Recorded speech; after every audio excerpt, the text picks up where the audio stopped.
3, 2, 1.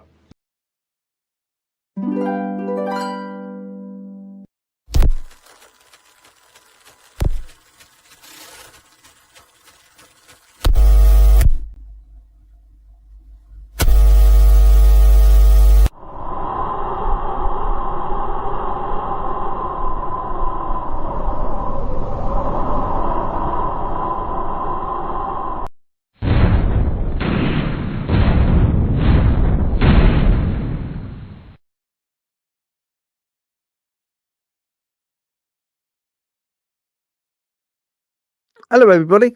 I thought I caught you out because you thought it was going to be banners and music. Yeah, I was waiting for the rest of it. It's like I was like just settling in there for the sort of 2 minutes, and it's like, oh, no, it's cutbacks. I'm on screen. Yeah, it's like, what's going on? Last week we couldn't get the credits to work properly, and this week he's put them short on purpose to catch us out. To be honest, you know what? I was on a bit of a hop because I was like, with work, I was like, kind of, I had to be like, I got caught in traffic, and it was like, you know, but I didn't quite get, you know, doing what I wanted to do in time, you know. So you know, but that's fine. We're getting there, and the main thing is Dai. Let me get that. We've got Dai here. Dai Palfrey. That's right, isn't it? Palfrey. Yeah, that's right. Thank you very much for coming on. Let me just get the names up. Hold on, people. Let's have a look. Here we go. So you know who we are, all right? Right. I hope everyone's had a good week. You had a good week, Di? How about you, Nat?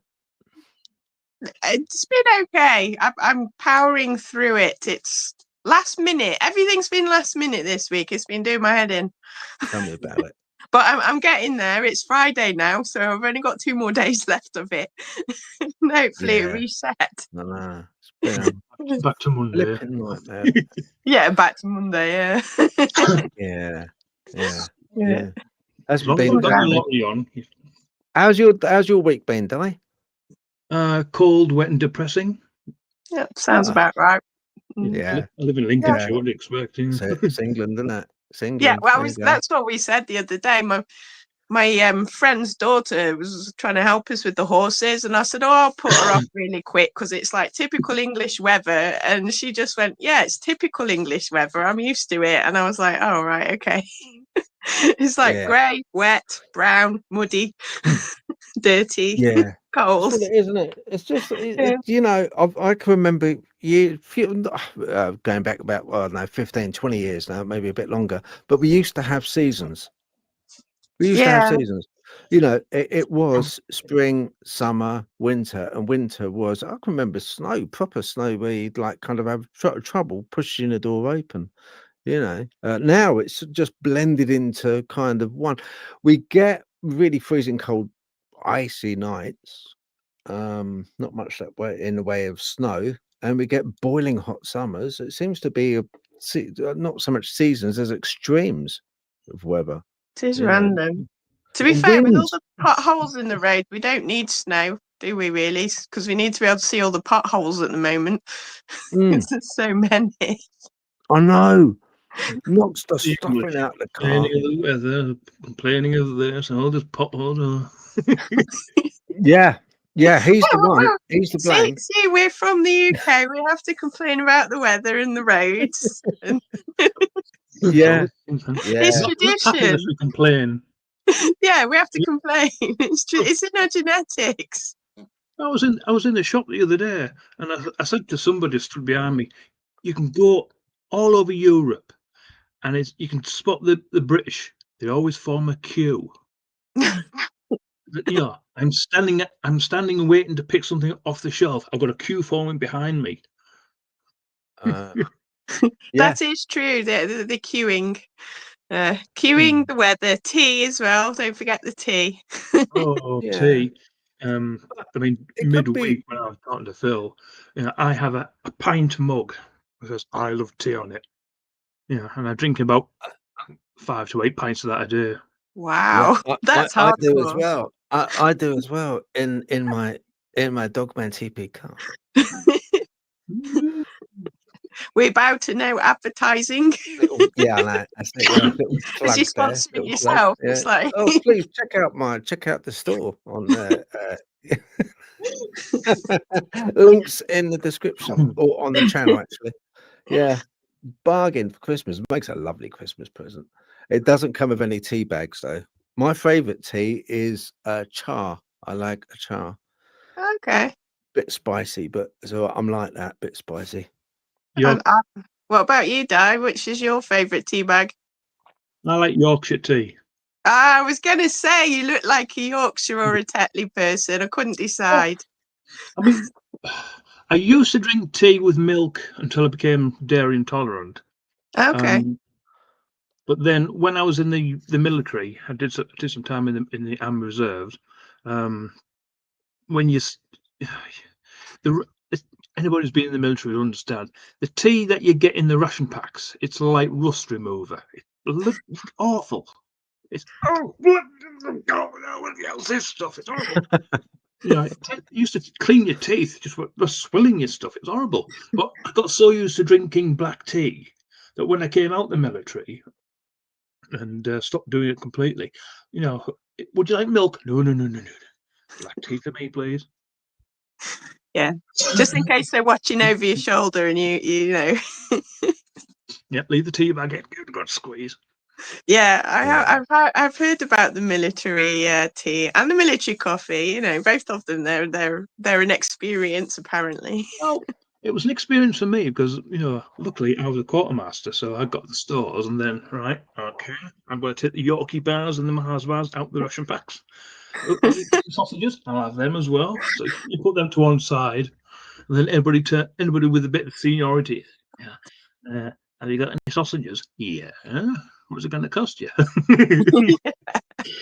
Excuse me, Sergeant, do you have any chocolate? I didn't get any chocolate in mine. Terrible You must have got one of those boxes that don't have the chocolate. Yeah. Oh, I've got about 30 bars of chocolate. So you've got a cat. I don't know if you've ever read Catch 22. It's like it sounds like a Catch 22 situation going on, where they've got the black market sort of going around the army camp. Oh, we were much worse than that, you know. Yeah. I don't know. We had an I've heard a executive. few. We had an executive officer who was a budgie. He had like a feather in his cap. You know, hackle.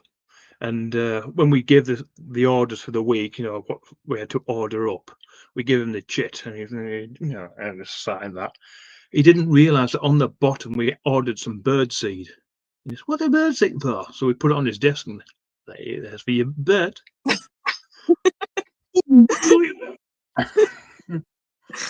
We were awful. It's great.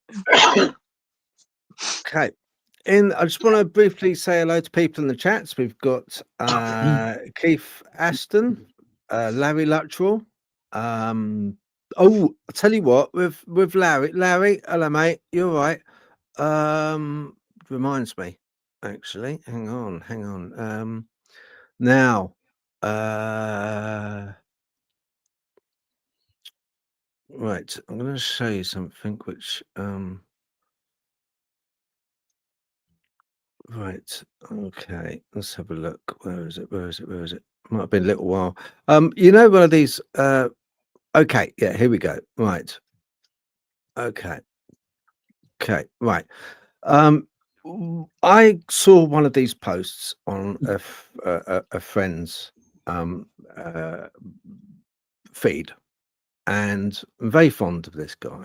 So, and it reads, "I'm not going to get rid of friends over this, but it's important to me fighting the black dog. Well, I'm going to say bye-bye to some of you. Now, I'm watching the ones who will have the time to read this post until the end. Pardon me. This is a little test just to see who reads and who shares without reading. If you have read everything, select like, so I can put a thank you on your profile. I know that 90%, 97% of you won't broadcast this, but my friends will be the 3% that do. Please, in honor of someone who is fighting, I won't say the S word, or mental health issues and PTSD, copy, paste, and write, done. Thank you. I said, Larry, thank you very much. Now, rightly so, I did do that. Now, it's a little bit like if you're old enough to remember chainmail. Chainmail used to be a thing where you used to get a letter through the post, and it used to basically say, if you don't post this on, then bad things will happen to you, or something will happen, and like that. It used to be a bit of a thing back in the day. Yeah, I remember that school. It was terrifying because the letters were like, you need to send this letter to 9 other friends, otherwise Yeah, curses and hexes will fall upon you. exactly. Yeah, exactly. And that just isn't right. And I'll tell you who brought it home for me. And look, listen, I posted it, copied it and posted it and wrote done. The reason I did is because I've got a very high regard for Larry, very high regard, and it's done in good heart. But Rob Shelsky, who had on this program, very very clued up guy, he wrote in a comment, and I quote, like, but this is a favor to you, he said to me. I really do not like people testing my friendship. Either you are my friend and trust me, or you're not. Nobody should be testing other people. First of all, it's rude. Second of all, it doesn't really accomplish anything. The third, it's rather arrogant. If you want my friendship, it is yours for the taking, but I don't like tests, and I don't think you'd like to be tested by all your friends that way either. Mind you, I have faced a black dog many times, and I do understand. For what it's worth, I wish that damn dogs had stayed with Churchill. Oh, quite cool. Now, I gave it some contemplation, and he is completely right, and I'm wrong. And I don't think, Larry, that these things should be. It's a form of, in a way, it's a form of twisting somebody's arm. And I don't think it's good in their essence, because yes, there is people, but there is people with going through, especially this time of year, going through depression and going through a lot of problems. But I think posts like this have to go by the wayside. They have to be forgotten. So I'm going to take the post off, because I don't think it's right. But I do appreciate everyone that has either liked it or acknowledged it, okay, as much as they have copied and pasted it and posted it themselves. But if you're free to take it off, if you want to take it off on your post, because I don't actually agree with it. And I did say, as a reply to Rob Shelsky, it wasn't my post. I pasted from a friend who I knew was having dark time. As yourself, I felt the same, and everyone that reposted that had concerns. It does indeed seem to be a test of friendship, which for me doesn't sit right. But I felt I had to paste the content, not for myself, but for their sake, and everyone else this time of the year. If they were suffering, and it helps, then I can live with being tested. Thank you. But then I wrote also. Oh, hang on, where am I gone? Wait, I'll come back to it. Then I wrote, basically, like I said, I wrote that it's where am I? Where am I? Bear with. It's a gremlin. Yeah, I basically, like I've said to you, I don't think it's the right way of doing it. I think it puts people and friendships under a certain amount of pressure, which isn't a good thing. I understand it's done in good faith, but I don't think it's I think you're right about the chain letter thing, because I never Hmm. copy paste those because of that kind of vibe. I mean, I've been breaking chain letters since I was at school, which is probably why my life is miserable. Because I've Right. broken all the hexes in them. But it's like, but when they said chain letter, I thought, you know what, you're right, actually, because that's like a test. Like you say, it's testing, isn't it? Rather than offering support, there is an implied threat of sorts. So it's like, I think the chain letter thing, I'll remember that next time I see those things on my feed, because I think that's Yeah. very valid. It's What, a very the valid post I was point. looking, my reply in that to him was this. This is what I wrote down. The official reply to Rob Shelsky, because he did point, rightly so, out. He did point it out, and it wasn't until he did that it sort of slapped me around the face, and I thought, do you know what, you are right, Rob.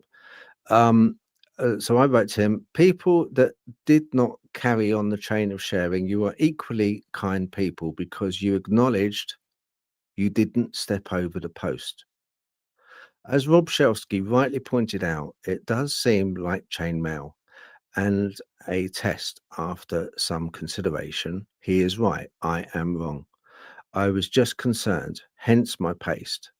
I will talk to the person that posted it originally. I appreciate you all truly. You all truly do. So that's just clears that up for a start. And I think, you know, these sort of things really ought to stop, because I think there's enough confrontation, there's enough pressure on people on social media, and especially at this time of the year, it's not good to add. And this sort of thing does add more pressure. And you know, it's very difficult when you're talking to somebody face to face, like we are talking. It's quite easy to communicate because there's facial, you know, you can read somebody's face as well as listen to them to a certain degree. You know, you can kind of like it goes some way to helping to understand the context of any conversation. But when you're reading it, that's where good authors come in. When you're reading it, you have to gauge.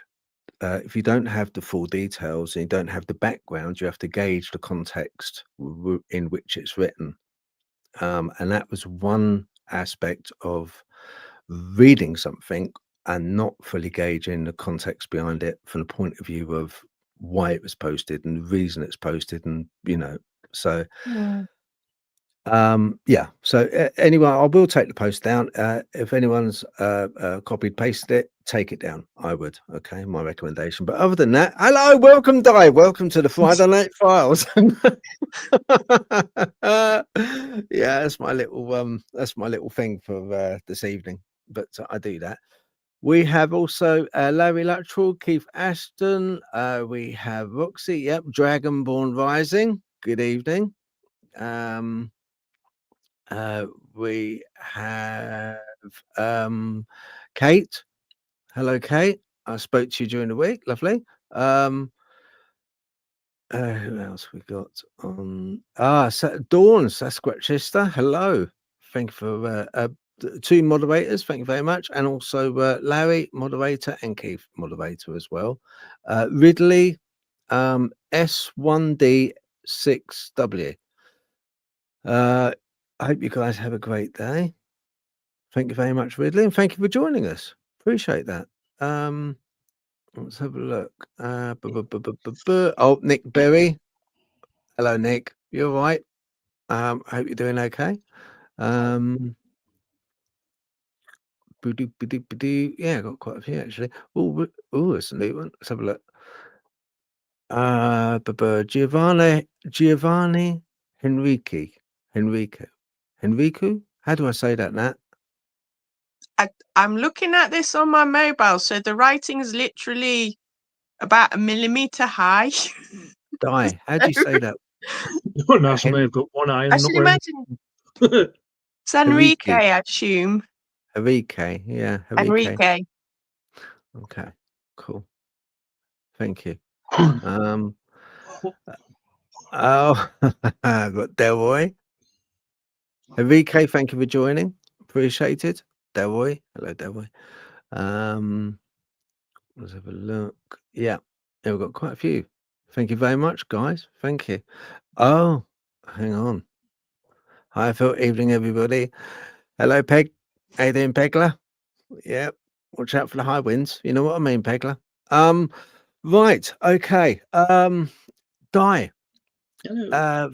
First and foremost, can you let us know a little bit about yourself? Because I was wrong. You're not actually. Are you from Wales or not? So, without going into too much detail, my parents have a Welsh heritage and background. I was born in the northeast of England in Teesside. I'm not saying where, but close to North Yorkshire. So my family background is Welsh. So I'm technically English. But as I was saying earlier, before the chat started, sorry about the cough. I grew up with a Welsh accent, so I spoke with a Welsh accent as I grew up as a small child. And, so I've got no idea what you just said then. He's saying he's mostly Welsh, but he didn't live in Wales. He was born in England, As but when he he's went got into Welsh Welsh. heritage. His As soon as he done that parents Welsh and accent, I family was are lost. Let's go. all right. So, Is he being naughty? oh, you're lucky. One day I'll have a button die where I can cut Phil off. You know, when he's. Where's my bell? Hang on. Yeah, I was Will. going to say, I keep threatening to. I'll get the buttons one day. Yeah, so I grew up in the northeast of England. My family background on my mother's side is Welsh. On my dad's side, it's Romany, as in English travellers or English gypsies or whatever you want to call it. A lot of stigmatization when you're growing up. You can't really tell from here, but my skin colour is olive. And growing up as a child in the 80s, going into the 90s, I was always the one that was picked on because my skin colour was olive. And I'm not being racist, but when I was at school, there wasn't very many coloured people. So it was pick on him. So there's that. I work in horticulture. I'm a kitchen gardener or botanical horticulturist, if you want to be smarty fancy about it. And then when people do ask what you do, and I say botanical horticulturist, they go, oh, "Okay, I shouldn't have asked that question." But yeah, I'm a walled kitchen gardener. Oh wow! So I, 12 months of the year, work in a walled kitchen garden, organic. It's hard work. I enjoy it. I love it. You're up at 4 o'clock in the morning to start work at 6. Which is probably why I'm yawning and coughing my head off here. How did you fall into that then? Because that's quite. Niche isn't the right word, but the specific walled garden is very it's Victorian, is it? I think generally. Yeah. So it's unusual because it's not just. So, I went to work in ICI, had horticultural section. Yeah, years ago. I know it was years ago because back then I had hair. I know. But where's it gone? But yeah, they had it was in a walled garden setting. And then I took the interest in gardening from there. And then I got into Askin Bryan College in York, big horticultural college. And one of the tutors said, right, you can do this, or that. And I said, can I do that instead? I like gardening. I like growing vegetables and I like cutting grass. Okay, right. Well, because when you start Askin Bryan College, what they do is they've got a 3-acre garden, and they give you a piece of paper with 10 Latin names on it. And the first week you're there, you have to go out in the garden and write the English stuff to what next to the Latin. But they don't tell you if it's a tree, a shrub, a plant, a bulb, a weed. Go and find it. Anybody that knows me knows my Latin is absolutely awful. So I couldn't do it. And the tutor turned around after the second week and said, you're not cut out for it, are you? I said, look, I can do that, but I can't do this. So they put me in a walled garden and said, try this. Oh, he can actually do it. And I've got the knowledge and the background, so I know how to do walled gardens. The walls heat up differently, and you've got greenhouses, so you're doing nurserymen. You're growing trees, shrubs, plants, bulbs, herbs, everything. And that's where I basically started. And then from there, like I say, I left Askham Bryan in York and got the qualification level 2. Level 2 then turned into National Certificate in Horticulture, National Diploma, and then became a smarty pants as I started getting higher up in the levels. Little brown nose. And yeah, I've enjoyed it. I'm as high as I can go at my level. Unfortunately, I had I used to do martial arts, so I've done Aikido. I did Brazilian Jiu-Jitsu, and then I got into doing wrestling. And then while I was doing wrestling, somebody hit me with a cricket bat because they lost the match, and it cracked my vertebrae in my spine, which in later time, about 3 years ago, I fell down the stairs and I ended up in bad way. So now I walk with a walking stick, which means I can't do heavy digging, I can't do this, and I can't do that. I can't pick this up, I can't move that wheelbarrow. So I now do what my tutor used to do: is I stand on the sidelines, got a pipe in my mouth, I point him with the pipe, stand there with a drinking tea and do it like this, do it like that, and don't do it like that. Yeah. So I've turned into my tutor. Which is great fun. You don't dig like that, There is a place in horticulture I'm not allowed to go back to because I without swearing, I really upset the lad that works in the office, because he came out and he was being sarcastic to me.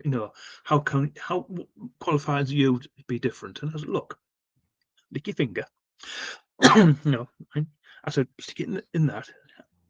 This is compost. You can tell it's compost. You can taste the compost and the grit on your tongue. All right, right. Do this and stick it in the finger. I said, do it. I said, this is soil. You can taste the soil, the pH. And, oh yeah, right. And then I licked that finger, but stuck that finger in the dirt and put that finger in my mouth. So he went,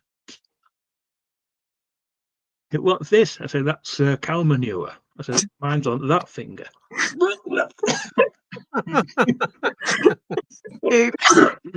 Ew, we're awful. Yeah, I like it. It could have been worse. It could have been chicken manure. Oh no, we don't use that. Imagine? No, we don't use chicken manure. The cow manure is relatively benign in comparison. The reason why a lot of organic gardeners use cow manure is because a cow has 4 stomachs and it comes out like water. Horses eat a lot of grass and weeds, and that comes out like little balls, which are basically seed balls. So if you want weeds in your garden, horse manure. If you want good feed for your tomato plants, you use sheep muck in a drawstring bag and soak it in the water. Pellets from the chicken farms, no. Don't use them. I had an argument with a Welsh farmer when I was a teenager, because I used to spend a lot of time gardening when we lived in Wales, and I'd got horses, so I'd got the horse manure, and he was like, you can't grow vegetables, with horse manure, you need cow manure, or you won't grow any decent vegetables. And I was just like, well, I've got to use what I've got. Come the end of the season, my carrots were a foot long, my parsnips were big enough to club someone over the head with, And I ended up sort of leaving him a bag of vegetables in the end, and it was just sort of like, my carrots are bigger than your carrots, and that's grown on horse manure. Well, I had an argument with him about it. But to be fair, it wasn't just horse manure. I used to compost it properly, but it had other things in it as well, like leaf mold and everything. So I mean, it wasn't straight horse manure, to be fair. well, but yes, he was adamant that the cow manure was the best for vegetables. I've cheated twice with growing competitions. We did. There was a private allotment, public allotment, and then there was the gardens. And the management committee of the allotment said, "We want you to grow the biggest sweet corn plant you can grow." Okay. They all grew theirs at 7 foot, and they were all smart. Well, you can't get better than us. And we turned up, and I had 6'1", and I was like that. And it's something like 9.5 foot with the root. I said, and this is the small one. So allotments don't like us. Blue Peter, if you remember that TV program from your childhood. Yeah. Who can grow the tallest sunflower? Sunflower, yeah. I used to work for a council in a nursery, and we decided to cheat. So we got all our sunflowers together, found the one with the biggest head, cut them all up, stuck little bits of canes in the stuck it all together, stood it up. It's right. We took a photo, the 4 gardeners all standing around it, big long plant with the big head on it. And we tied some canes to it and sent the photo in. And Blue Peter said, "Yeah, can we send somebody around to check it?" No. Knew that. Like, the wind's blown it down. Whoopsie. Yeah, the birds have got to it. So how did you grow the big sweet corn? I know we're supposed to be talking paranormal, but how did you grow the big sweet corn then? It's like, was that just like soil quality or something? Yeah, so being organic, so in winter, in this time of year, if you have a vegetable garden in the soil rather in compost, you don't want compost in the garden, it's rubbish. You want soil. Dig a trench, and so you put your Teepee peelings, you put your carrot peelings, you don't put the end root, you put tea bags, any bits of food that isn't cooked, so can go in there.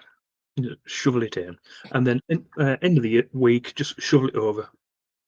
You're basically getting all the worms in, and the worms aerate the soil.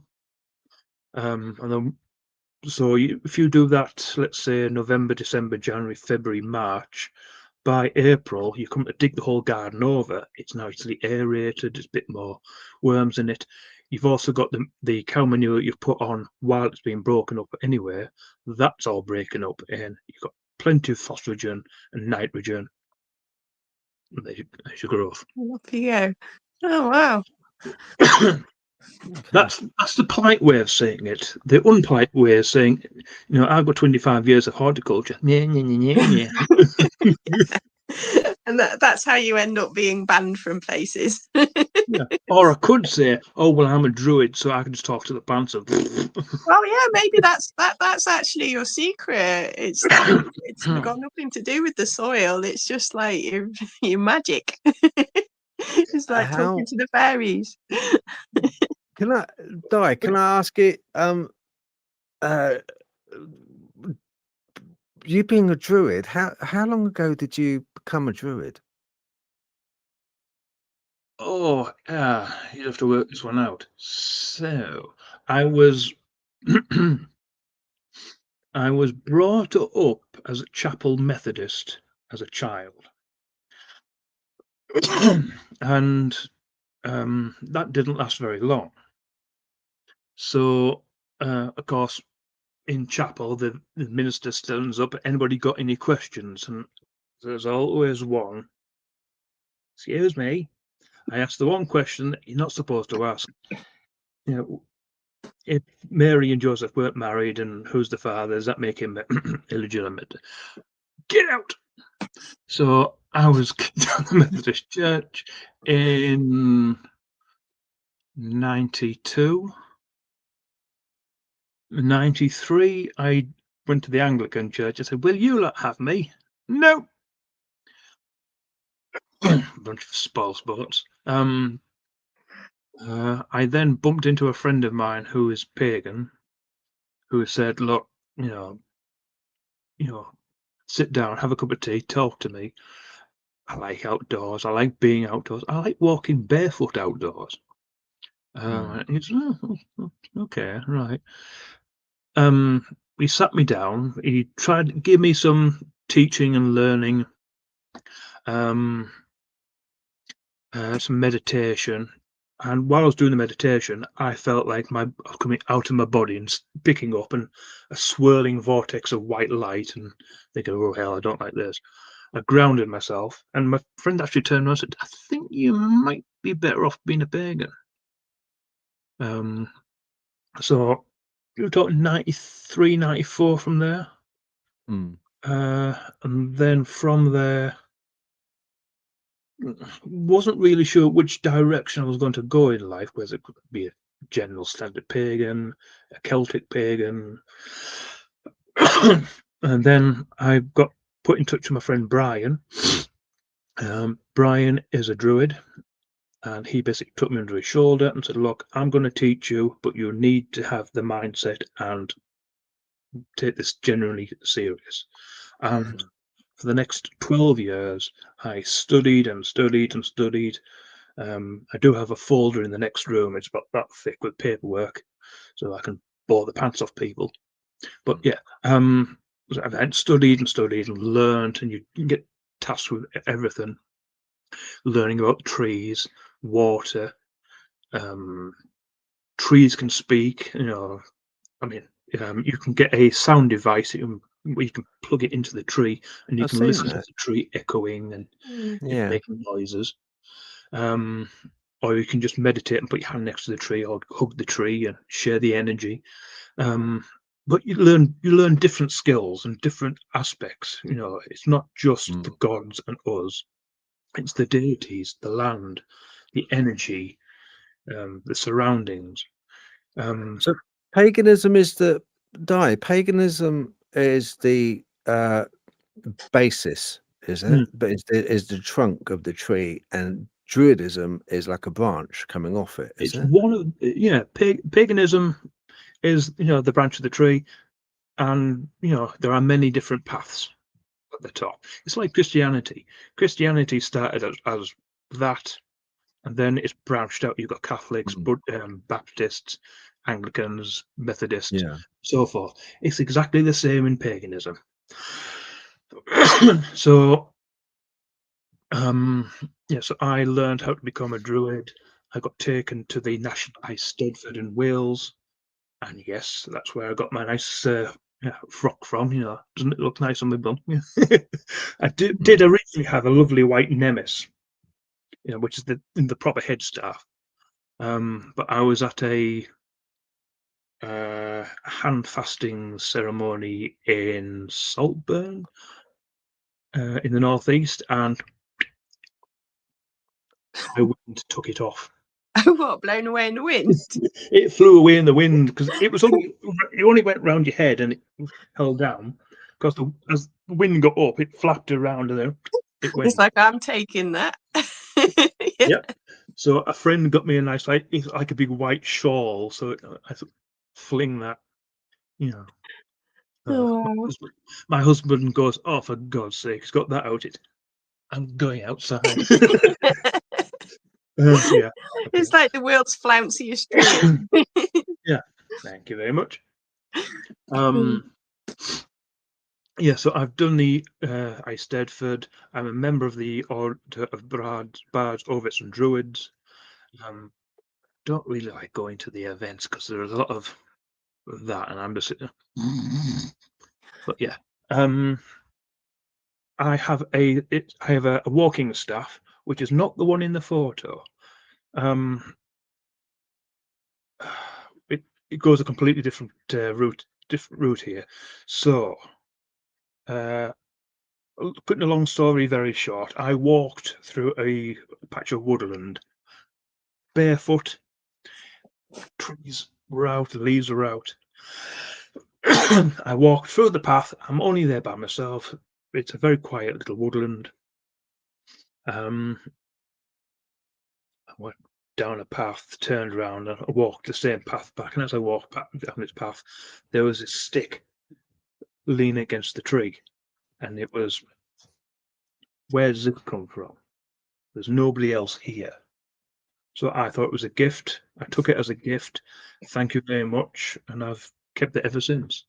Oh, wow.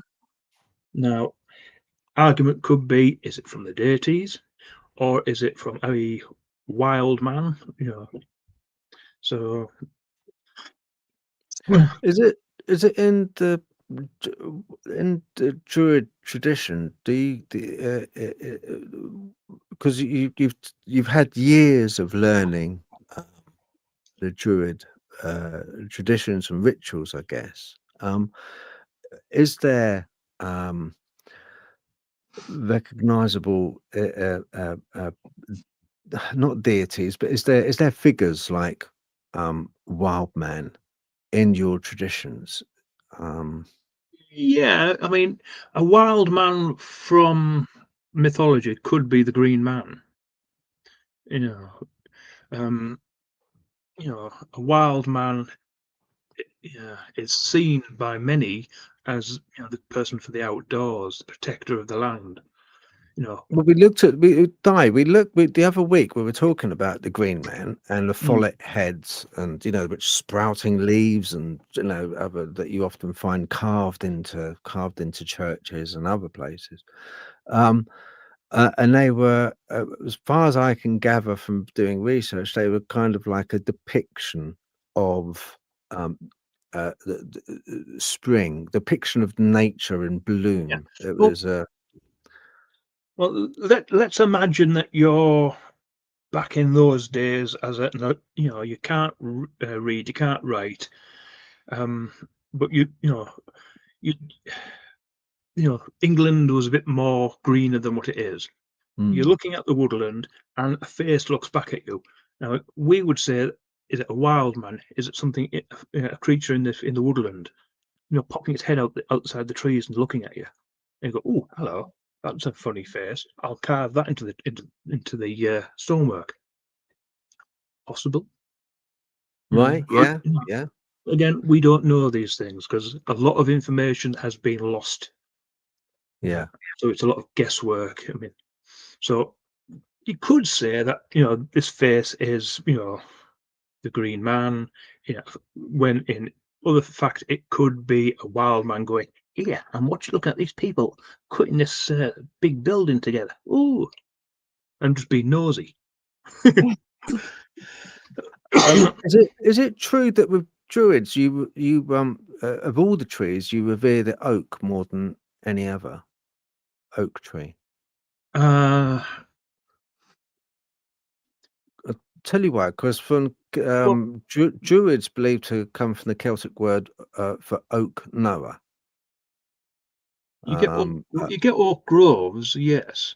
As for trees, a yew tree is a very sacred tree. You will find a lot of people don't like to cut the tree. A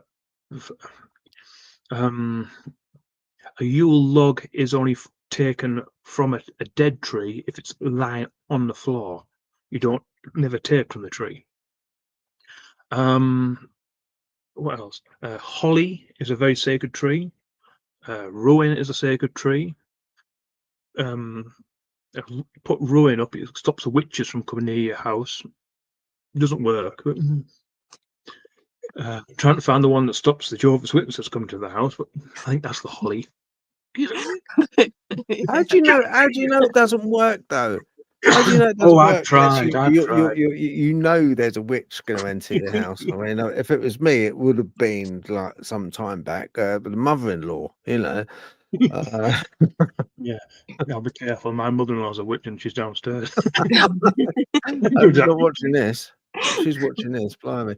Yeah, you've had your chips. You've definitely had your chips. Yeah, you'd be sleeping out in the forest tonight. Um, uh, okay, talking about things that live in the woods.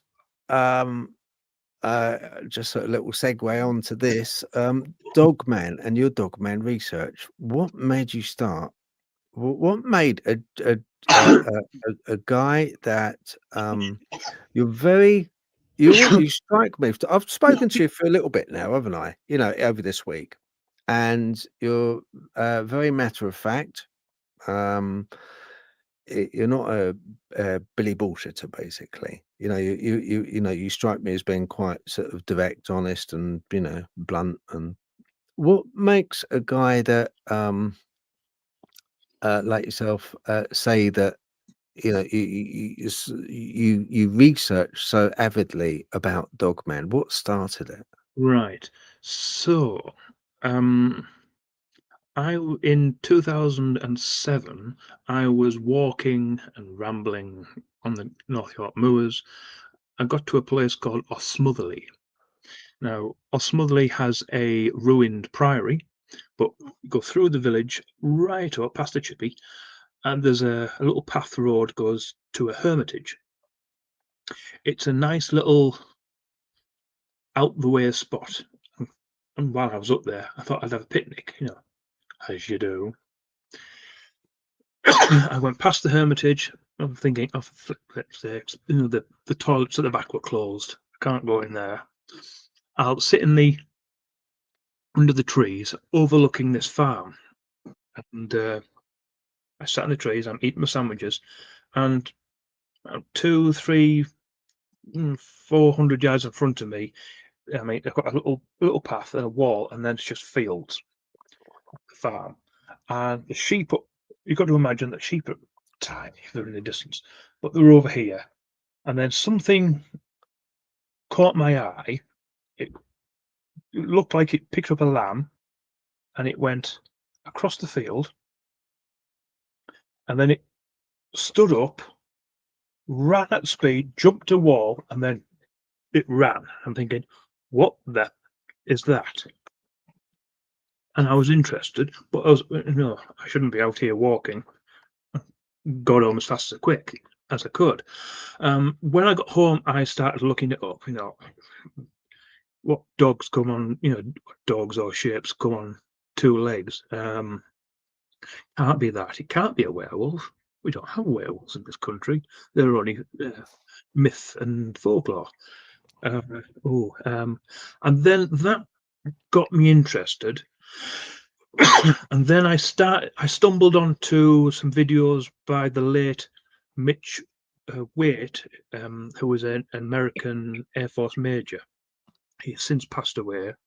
But for those people who used to watch his videos on Bigfoot research, he would basically wear the same clothes all the time, go out on to the Mogollon Rim in his little camper, not so much banging on trees or screaming, howling like a lot of these so-called researchers.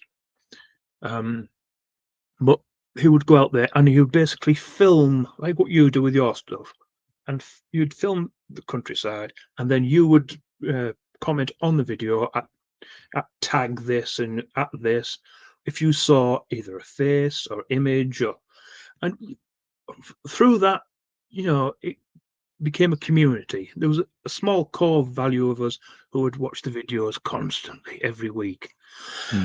An hour, 2 hours long. It's watching the video. I've got nothing better to do. Yeah. And then from that, you picked up. You learned sounds, calls, tree breaks, tree structures, footprints.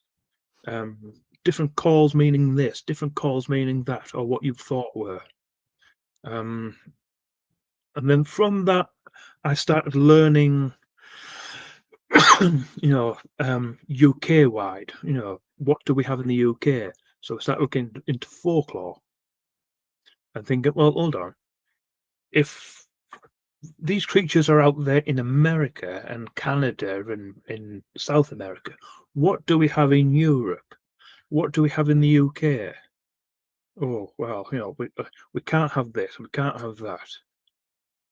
but I saw this creature running like that. So what's that creature? I don't know. I can't remember. Let's check it up. And it came up with Dogman. And I thought, well, that can't be real, can it? You know, and you get the conspiracy theorists say, oh well, it broke out of Porton Down. Don't think so. I'm sorry.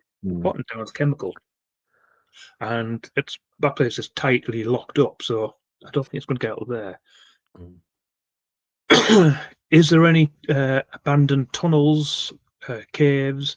Why? A friend of mine suggested the reason why the Margaret Thatcher shut the pits down is because they hit something down there, which was a tunnel for some things to climb up.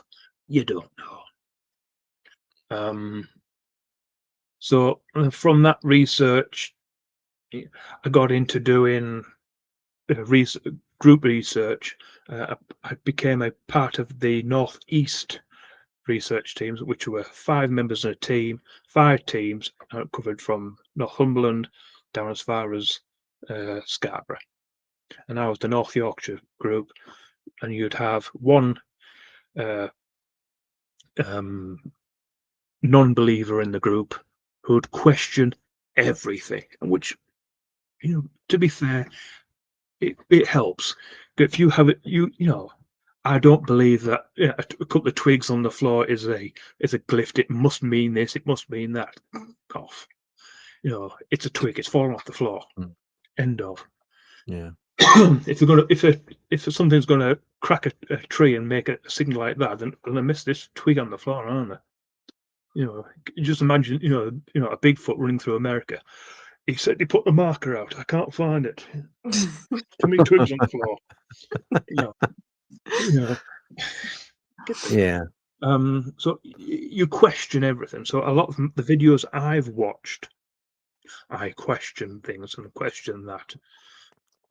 We had 2 members of the team who were passionate about dogmen, and we had 2 members who were interested in the Bigfoot question, but I upset everyone by saying we do not have Bigfoot in this country, period. The country's too small to have big 8, 9 foot bipedal walking apes with corn heads. I'm sure we'd soon see them in the countryside if that was the case. There'd be a lot more campsites getting attacked. I saw Dai last night. Well, I didn't see all of it. I only saw half of it because I had to get to bed because it was getting late and I had work next morning. I was like, bugger. But the half I saw, it was that new David Paulides film, Missing 411. But he done a film on the Bigfoot, man, myth, or monster, and I watched it. And it's a lot more affordable than the Time for Disclosure, put that way. And also I've seen a few things about Time of Disclosure as well, so it's like kind of starting to come out. I thought it was really, I did say when I done a little video, I said, really well edited, which it was very well edited, but well edited also from the point of view of cherry picked editing, if you know what I mean. So it takes what people say in in different contexts and it alters what they're meaning. So but anyway, this with man, myth, or monster, really good, and very genuine. It had a lot of a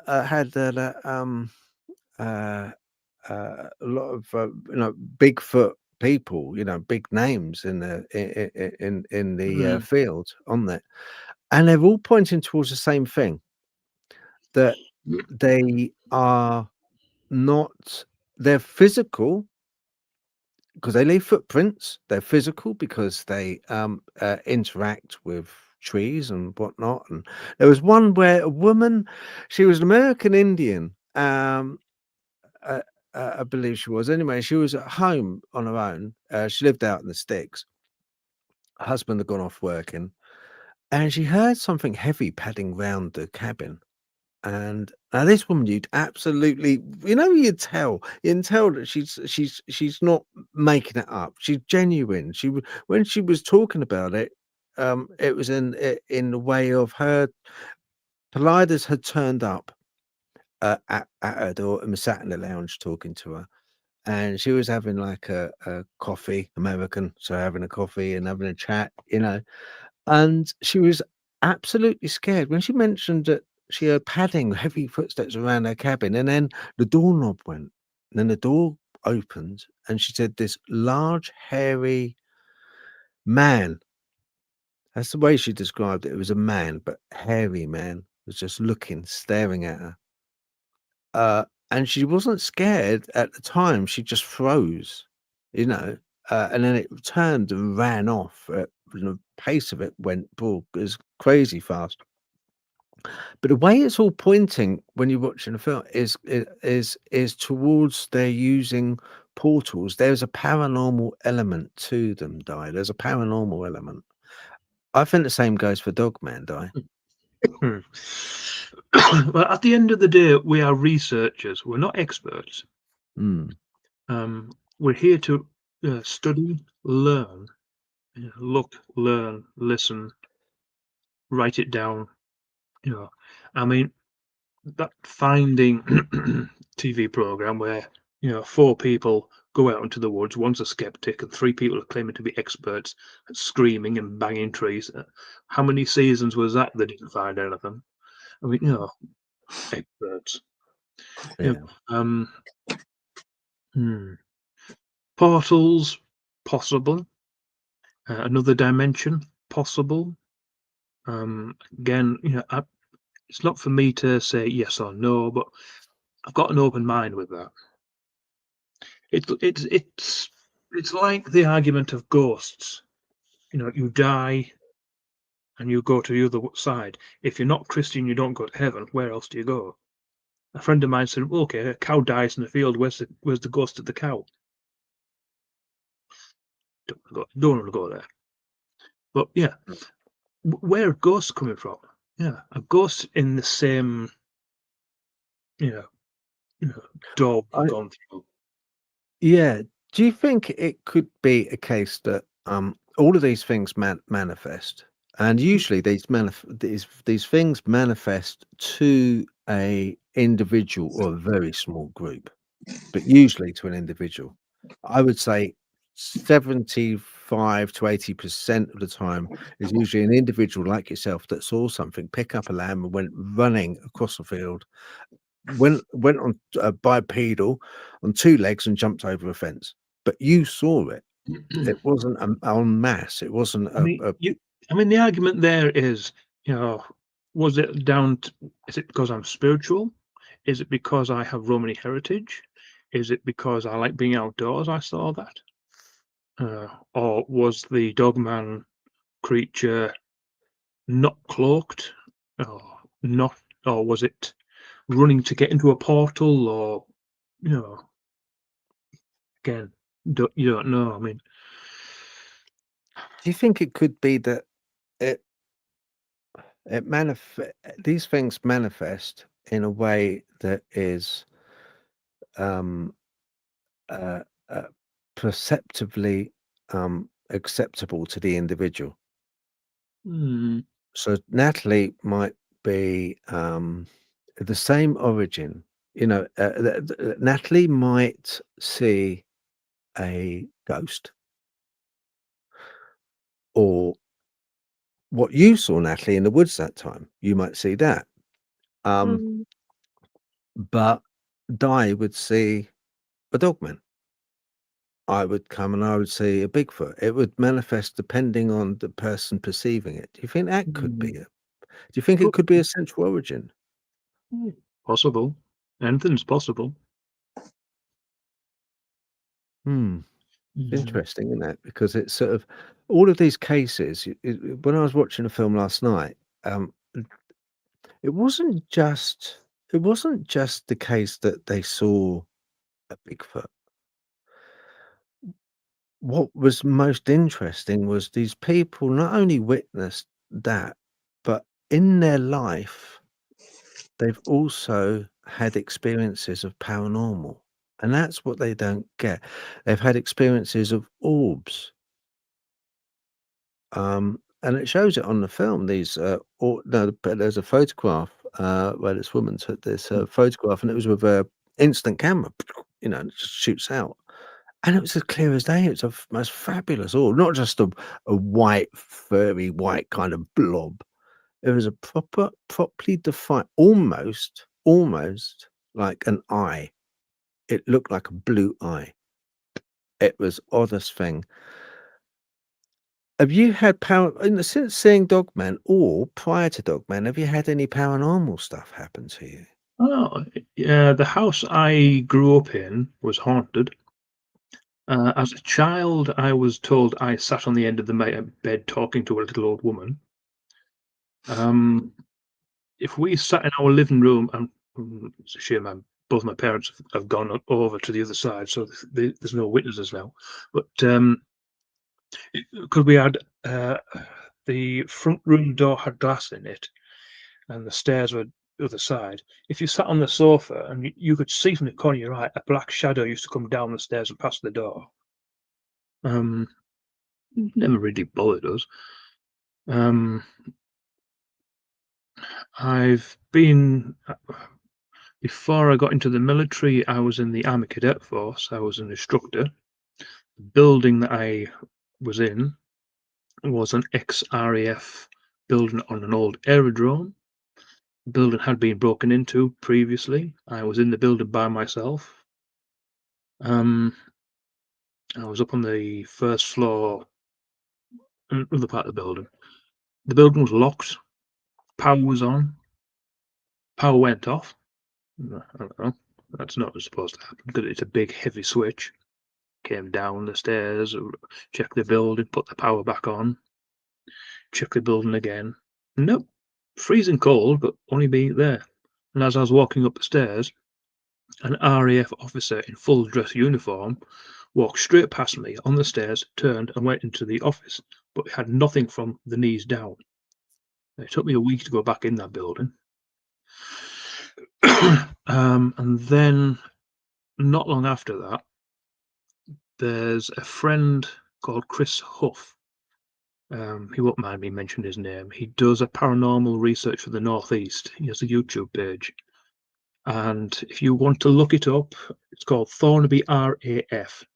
One of the videos, they go to the cadet building.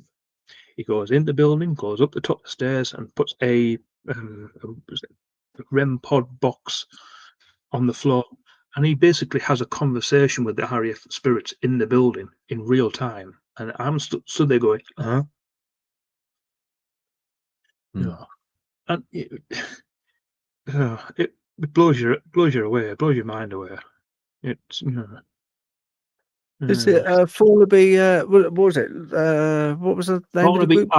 RAF. Yeah. I mean, I've got. I'll send you the video later. Yeah. I've got a little. Oh, okay. Hold on. I've got it. Yep, I got it. I just want to say in the comments, hello, Louis. Thank you very much for joining, mate. It's not often he gets the chance to join, bless him, because of working. But let's have a look. See if this is the one you mean.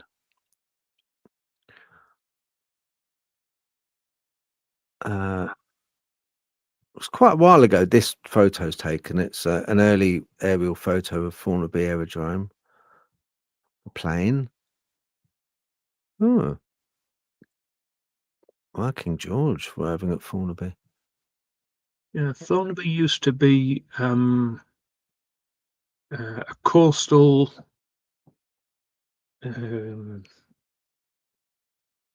bomber squadron place. The original planes that flew from Thornaby found the prison ship, the Altmark, in the Norwegian fjords. Okay. Thornaby Aerodrome. Maffy. Okay. All right. Oh. So it's funny that you mentioned about the black shadow walking, running past the door, coming downstairs and running past the door. I remember years and years ago, I sort of, as boys do, I fell foul of one of my girlfriends at a time, and she kicked us out, and I was like, oh, okay. Back to mother's. Hello, mum. I'm back. Oh, what are you doing back for? Oh, well, not again. She kicked you out. Yeah. Oh, so oh, your mum's there then. Right, so thanks, mum. Okay.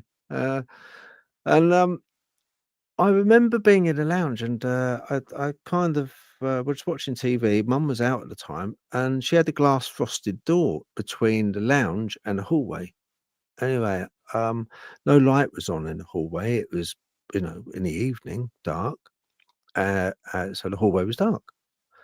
Anyway, blow me down sideways. If this blacker than the dark hallway mass went past the window, but it was a very low level, like it was a large dog, went past the window. It's just black, and it caught my eye. I thought, oh, that's a bit.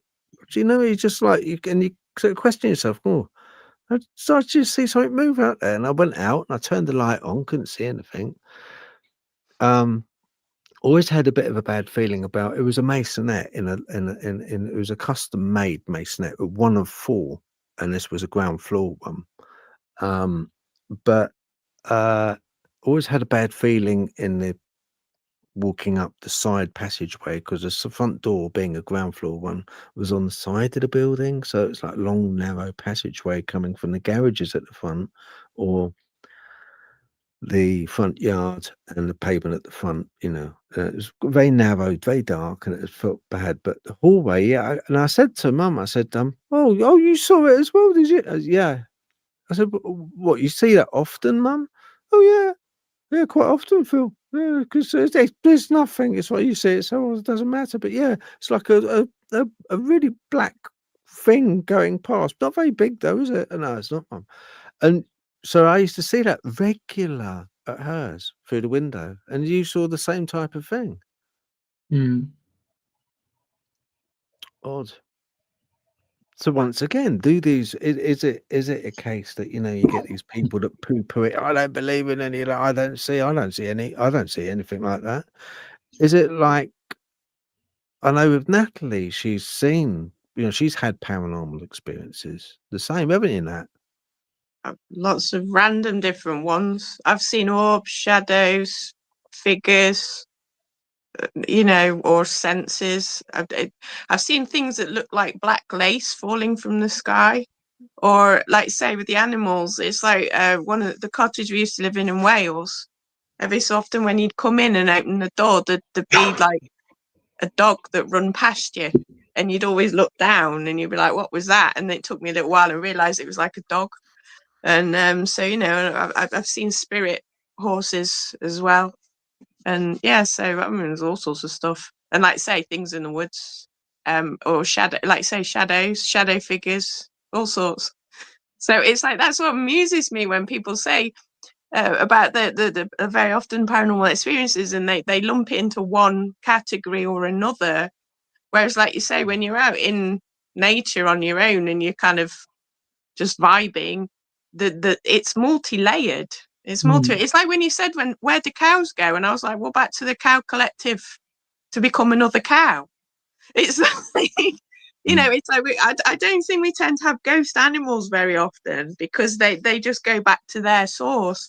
But I think the more conscious an animal is, the more likely it is to be a spirit afterwards. Both of my horses are. So it's like, and like I say, I've seen dogs and things. I haven't seen so many wild animal spirits, but then, to be fair, not really been out in the wild to see it, or like, say, farm animals and things. But there's always one you find with farmers and things as well. They always have one animal that's like a pet, because they always say never name the animals, and it's like, but they always have one somewhere, like a cow or a sheep or a pig or something, that's escaped the pathway of of everybody else. So, I always find it a little bit strange when people sort of like reduce the paranormal to, like with paranormal investigators, where their sole aim seems to be a full-bodied apparition. And you're like, you're missing 99% of paranormal experiences that way, in a way, I feel.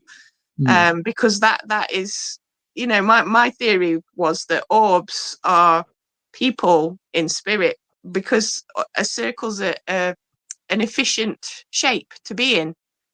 So we're body shaped because we're in a physical body, but once we go out, we sort of ping back to a circle. So that was one of my theories on the orbs. But it's yeah, no.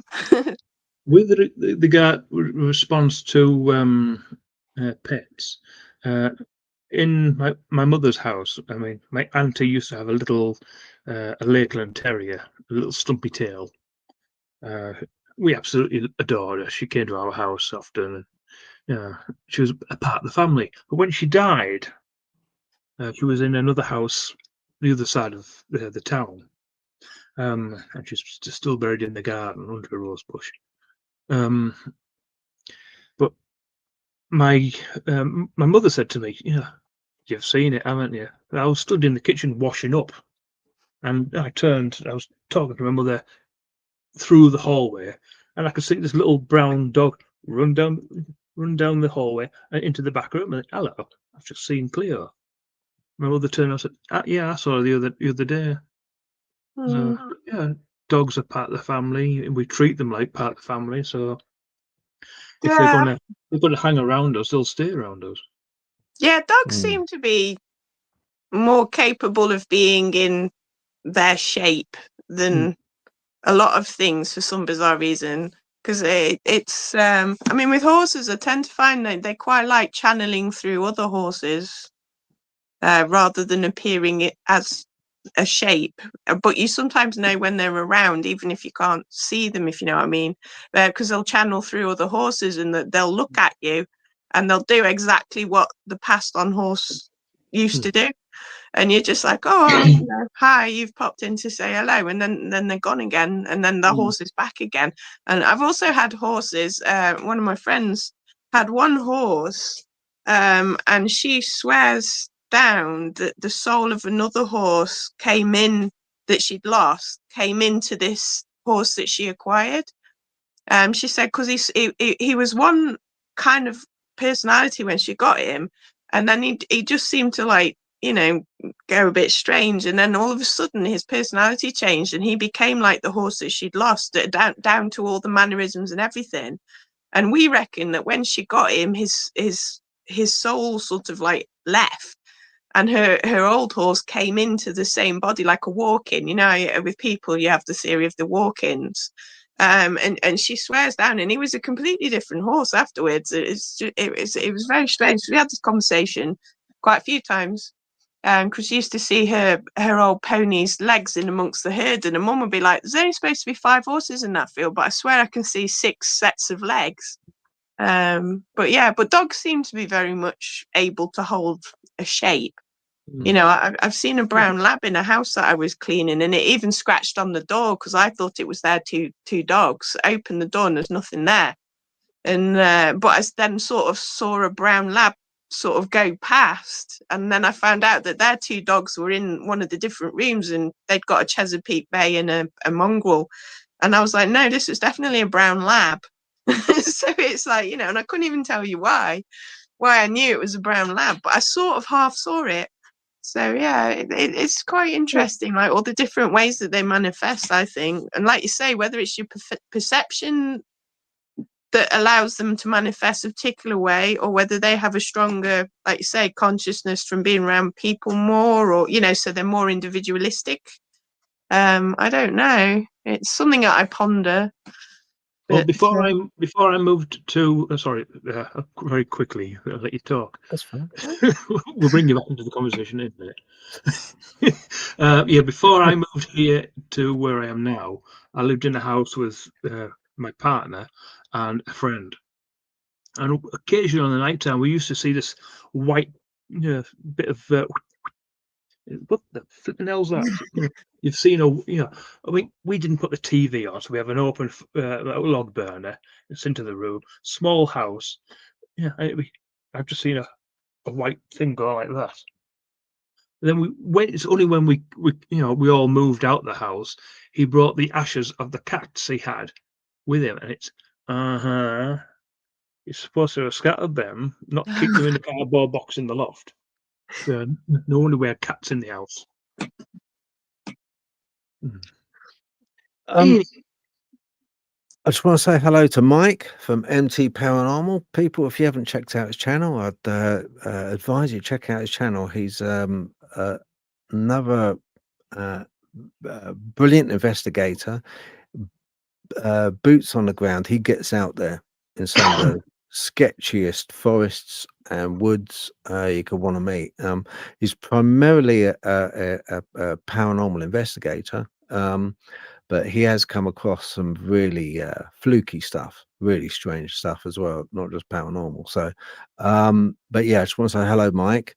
There is a comment I just happened to see from Nayfair. Right. Okay. It makes sense about Phil, because I think Dawn Sasquatch was saying that Phil, but bless her heart, Phil wants to get to the truth and gathering information, wants to get to the truth. Okay, makes sense about Phil gathering information, but they are here to hurt us. Who is fighting back? Does the government kill them? Right. Okay. Now I guess you're talking about Dogman. Okay. Now, for a start, it's something which there's good and bad in every single sentient being. It's something which has been given to us, the right and wrong, and the choices that we make and decisions we make, which affect others, which others can take as being good or bad. You do get the occasional times with people, as with animals, where they go a bit crazy and they're affected, or they have a disease, or they're and they become rabid, or they become just chaotic. They become uncontrollable. But to pigeonhole a whole entity like Dogman as being inherently bad and will hurt you is wrong. That's not right. It's like the same as saying that Janu is a great big giant that goes around destroying all the trees. It's inherently wrong to pigeonhole everything. There's three different types of Dogman. You get what they call the type 1, type 2, type 3. The type 3 is the warrior sort, the ones that all the AI tend to depict the most, because it is the most dramatic. It's the chiseled, angular, triangle shaped body, small waist, massive big legs, massive Looks big like arms. Looks Yeah. like what? Anubis, and it's got pointy ears. Yeah. Anubis, exactly. Almost like if you were going to create a predator of all predators, that is the type of thing. That's the way it's depicted in AI. Very much so. It looks an awful lot like that, but not identical. Then you got the type 2, which is the more gorilla type, which has got the flatter face. But each one has its own. The type 2 is really quite docile. It's like a big lumbering. A lot of people take it to be, like Dai said, we don't have Bigfoot, Dai said, in this country. But a lot of people take a type 2 Dogman to be a Bigfoot because they are very broad, they're squat, they're quite fat, if you like, but they're really built. Flat face, no big muzzle coming out. And then you've got the type 1, which is more of a. Now, the type 2, must mention the type 2. It normally, if it's looking, it's like a bit like meerkat, okay, big meerkat. If it's looking around, it will go quadrupedal, bipedal. If it's looking around, 2 legs, you'll see it like standing up. But if it's running, it has to run fast. It will go quadrupedal. That's the type 2. The type 3 almost always almost always it finds it easier, okay, to be bipedal, upright. If it's running, it has to run at speed for some reason. I don't know why, but it goes on from quadrupedal to bipedal to run at speed. And that's why people often see, oh, a dog stood upright. It went running along and it just stood up. What? Hang on. But if it's type 2, it's just the opposite. And then you've got the type 1, which is more of a large dog. They are not all here to do us harm. Not at all. Okay. As for trying to get rid of them, good luck with that. Okay. They're not something which you can easily look. Bigfoot. Okay, just take a Bigfoot. Right, you often find with hunters where I went to shoot it and I went to shoot it with a bullet and it didn't hit. I was spot on. My crosshairs were right on it, but I did not hit it. Or I hit it, but it didn't seem to make any impression on it. These things are there is a paranormality about them. There's something which makes them morph out. There's something, either it's a portal, there's something which allows them to blend, to morph out, to do the Klingon cloaking device type thing. There's something which is tentatively close to understanding, but we're not quite there because we don't have the technology to gauge it.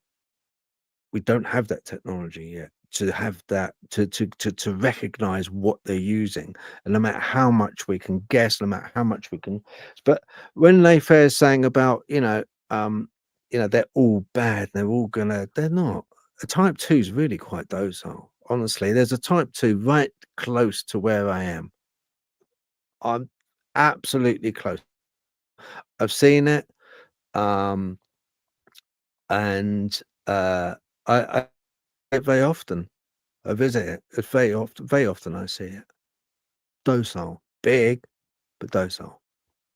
But so that's quite wrong. I just want to clear that up. You can't just go about saying, "Oh, they're honestly, Nath, really, seriously, mate." But other than that, no, that's my little rant over with. Anyway, we're interviewing, aren't we? I die.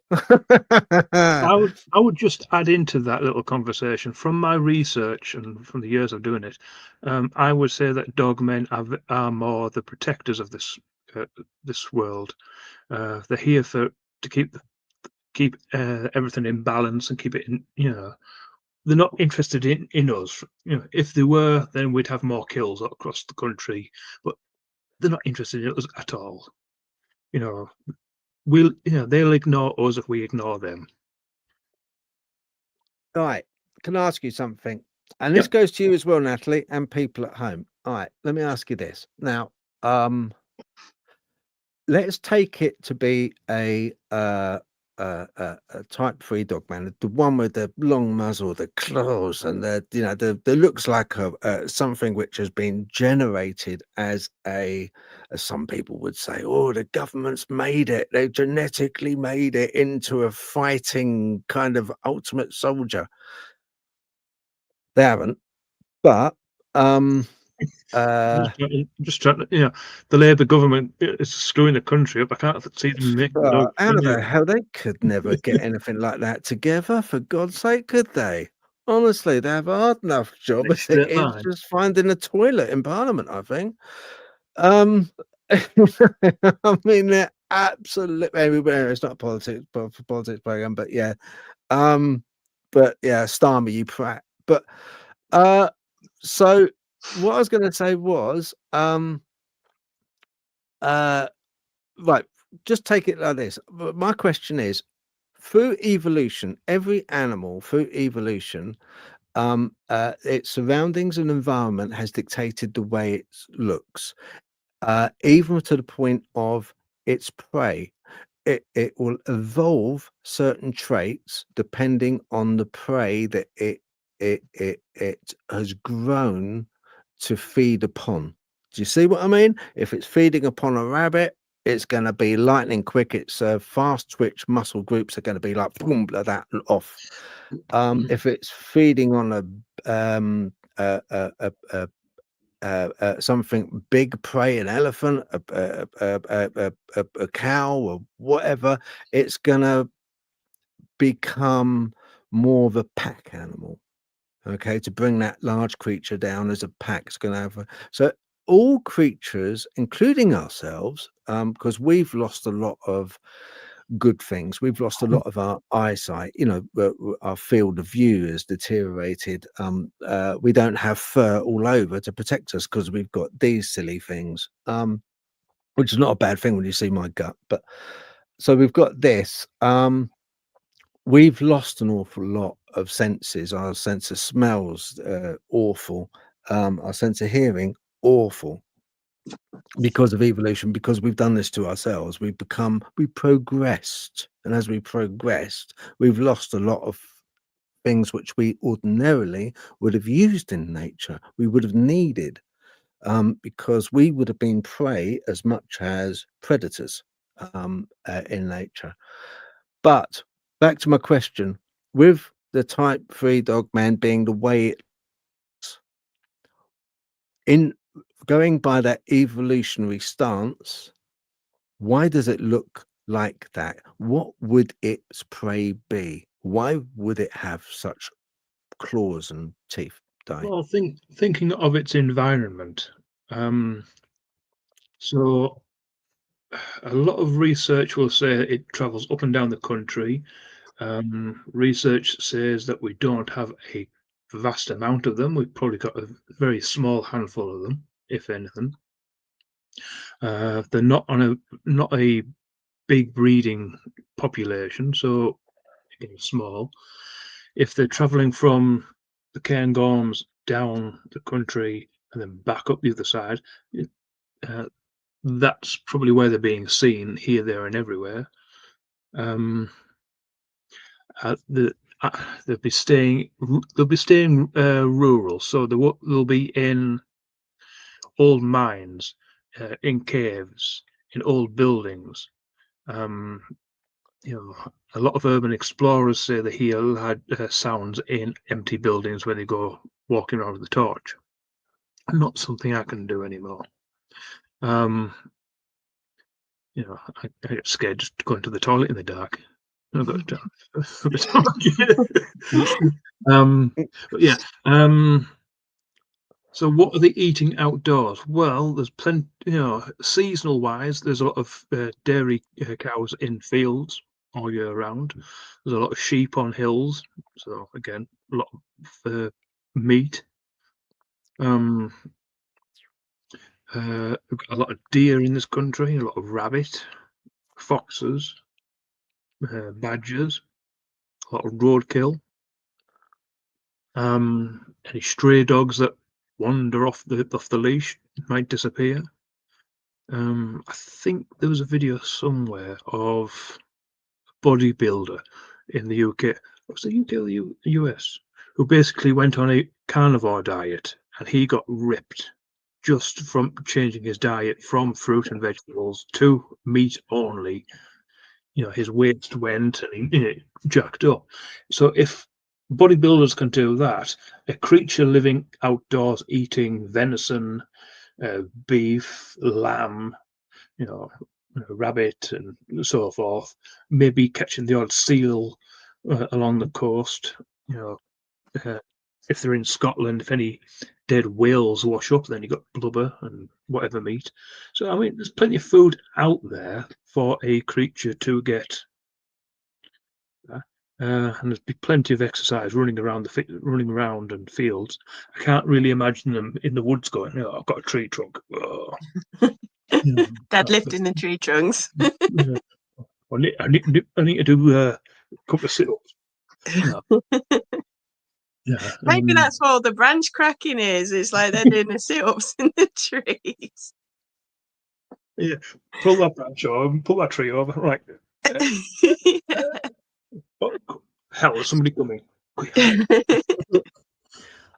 I honestly do think that they we're dealing with something a little bit bigger.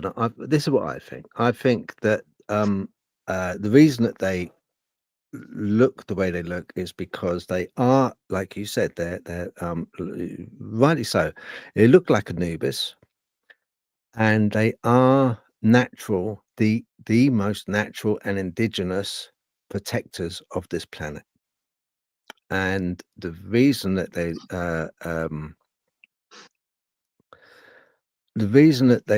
look the way they look is because they have to protect the planet. And I think and this is the tinfoil hat time, okay, guys, but I think that if they would come into their own, if the planet was threatened by something else, I think that's the reason why they look the way they do. I think that when people take pot shots and the bullets don't hit, and we often see Dogman and they just disappear in a blink of an eye. They almost disappear into the forest, and they're just like, how did they do that? How did they? We have to understand that every day we see things which naturally they change states. And I think what we do, take for instance, my cup of tea is a liquid. If I heat it up, it turns into a gas.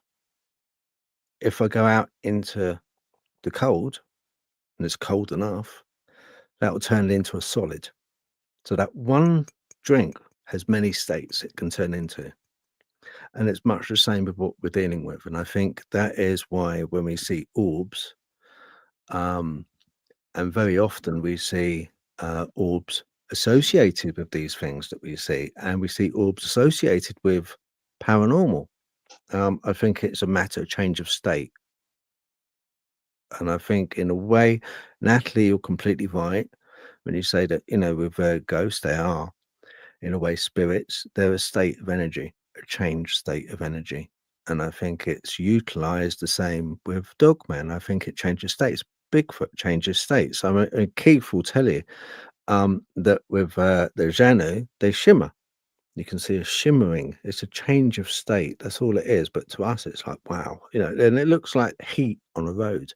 It's that sort of shimmer. But I think essentially they look the way they look is because they are truly warlords of the planet. And I think that they will come into their own if needed anytime. And I think, it could well be that, it's a good thing to have them. It's a good thing. I'd rather have them, the Dogman, than I would the aliens, which take you on board a ship and start shoving things in you and, have no idea what and it's not a nice sort of shoving things in you. It's been using drinking needles the that wrong go kind of into tea. your brain and things like that. That's not a nice thing, So that's what I believe anyway.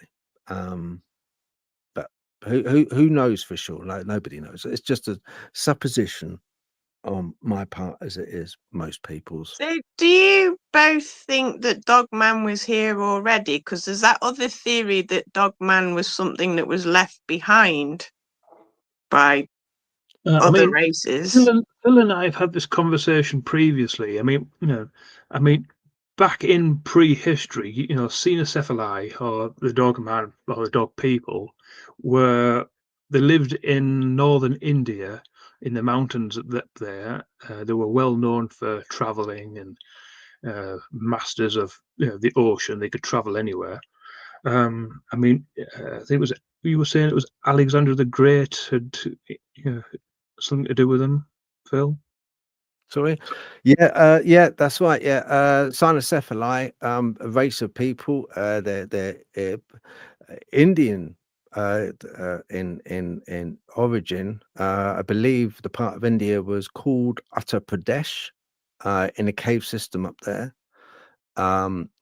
It's a very inhospitable place. Anyway, I had a report. Probably repeating myself for people that don't know. I had a report some time back from a police officer in India. Anyway, he got in contact with me. He wouldn't come on camera. He didn't want to be known.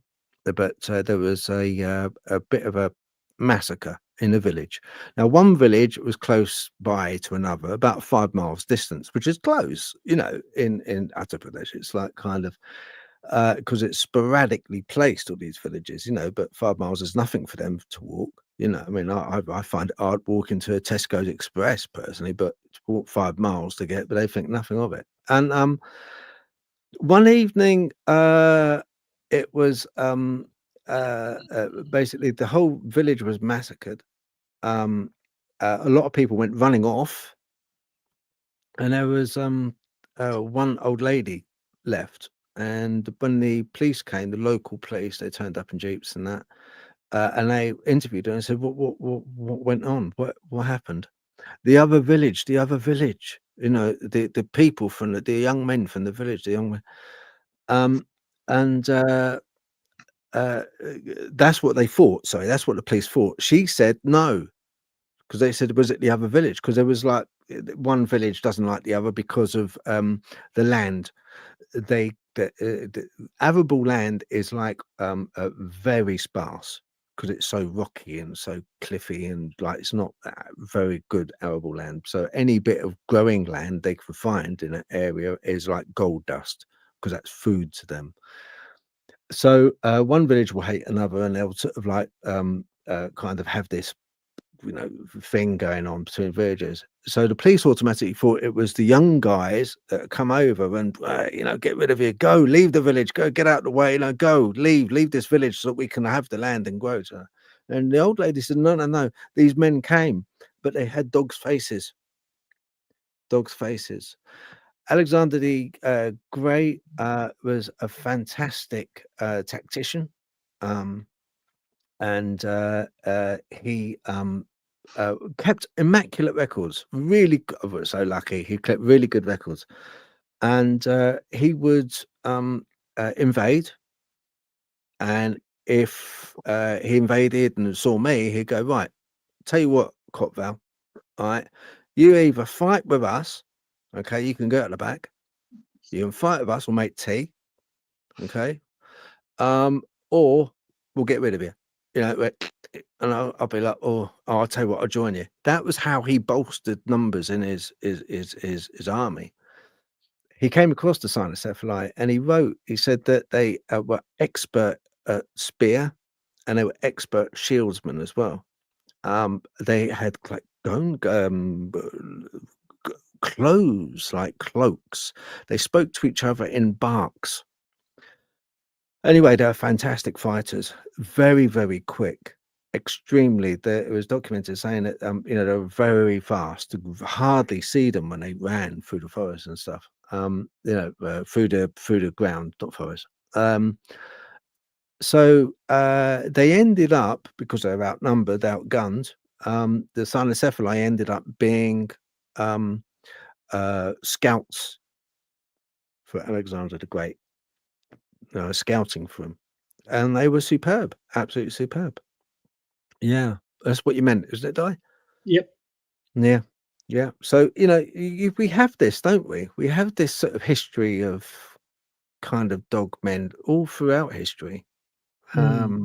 Ancient Egyptians, obviously, you know, Anubis.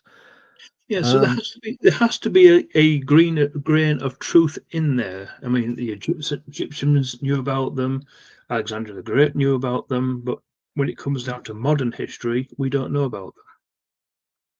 No, Yeah. but but we somehow managed to take that bit of whatever we find information and then make horror films out of them. So there must be kind of some truth. We must get the truth from somewhere. Or like an ancestral memory almost. Yeah. You know, like you always get these themes cropping up, don't you? And it's like we can't seem to drop them. So it's like, it does make you wonder. But the thing that got me about the Dogman thing, you know, what you were saying about what they were eating and everything, and I was like, usually like predators, they're quite tall. So it's like, and the amount of prey that we have in the UK is not like, I suppose if they are eating beef and sheep, it is larger prey, but you would expect them to have gotten smaller over the centuries because of that. Well, while we're talking about that, what just popped into my head was look at us humans. We're all, we're all different shapes and sizes at the moment. But during the 1940s, when we had strict rationing, everybody basically thinned down, stood up tall. We were all a lot leaner, a lot more fitter.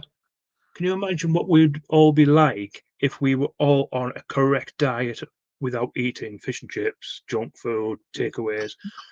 We would be like, Dogman. We would all be thin, fit, tall, healthy.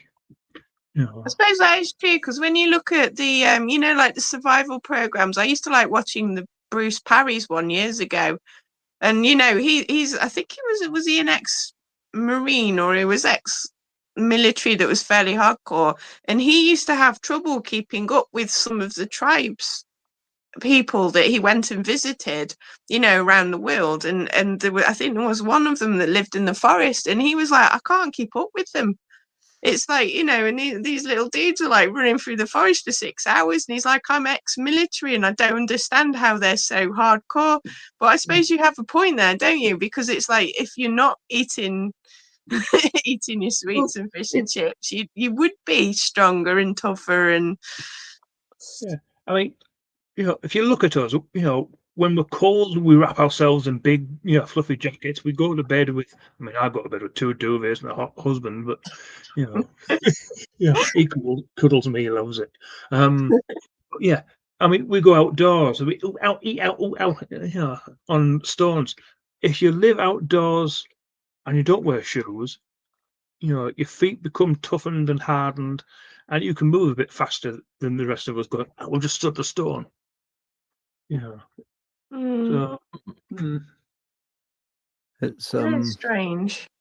I don't think I sometimes think, me and Phil were talking about it a little while about history and the context of it. And like you were saying earlier, with the Green Man, it's like it was a lot more vegetative and we had a lot more forests and things. And as relatively urban people now, we don't think about that context, because we can't understand it, if you know what I mean, because we don't have that vegetation. We can kind of imagine it, but living in it is a whole different thing. So like you say, it's like being in woods all the time and all your life that are heavily forested woods that go on for miles and miles and miles is a whole different experience than being in your little local woods that's like 30 acres type thing.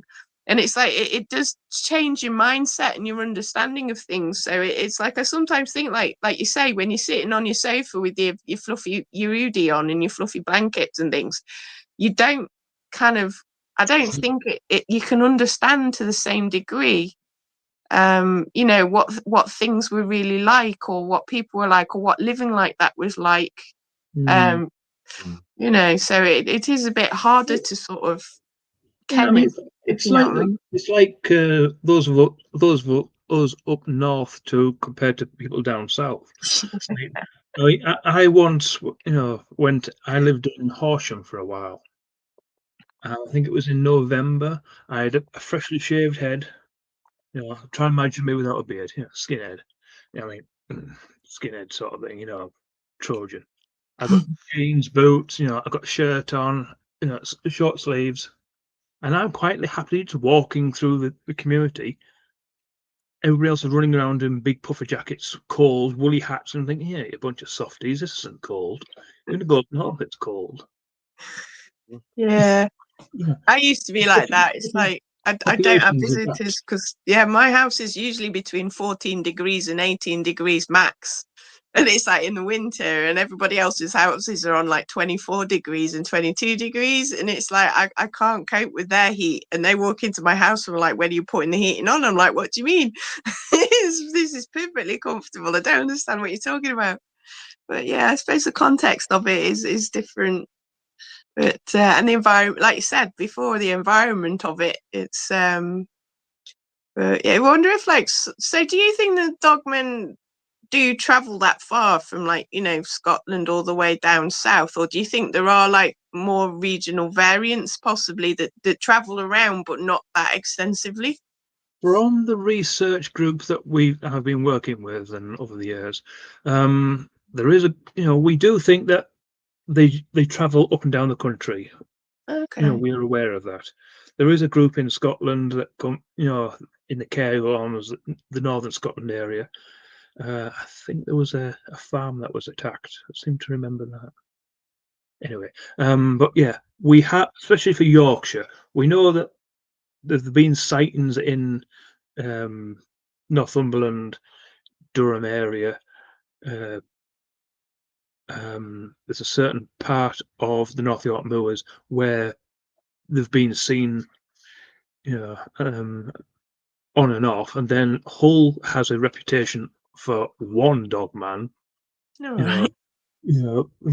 Because every time you mention it in Hull, it's old stinker this and old stinker that. But that was one dog man that they may be seen 30 years ago, but still brought up. Yeah. But how do you get from that side of East Yorkshire to Lincolnshire to come down the country? You've got to come over a bridge. And there have been occasional sightings. People seen a large,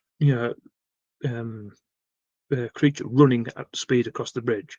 Because one side of the bridge is the Humber Bridge it's two lanes, central barrier, but you've got two cycle paths on the outside.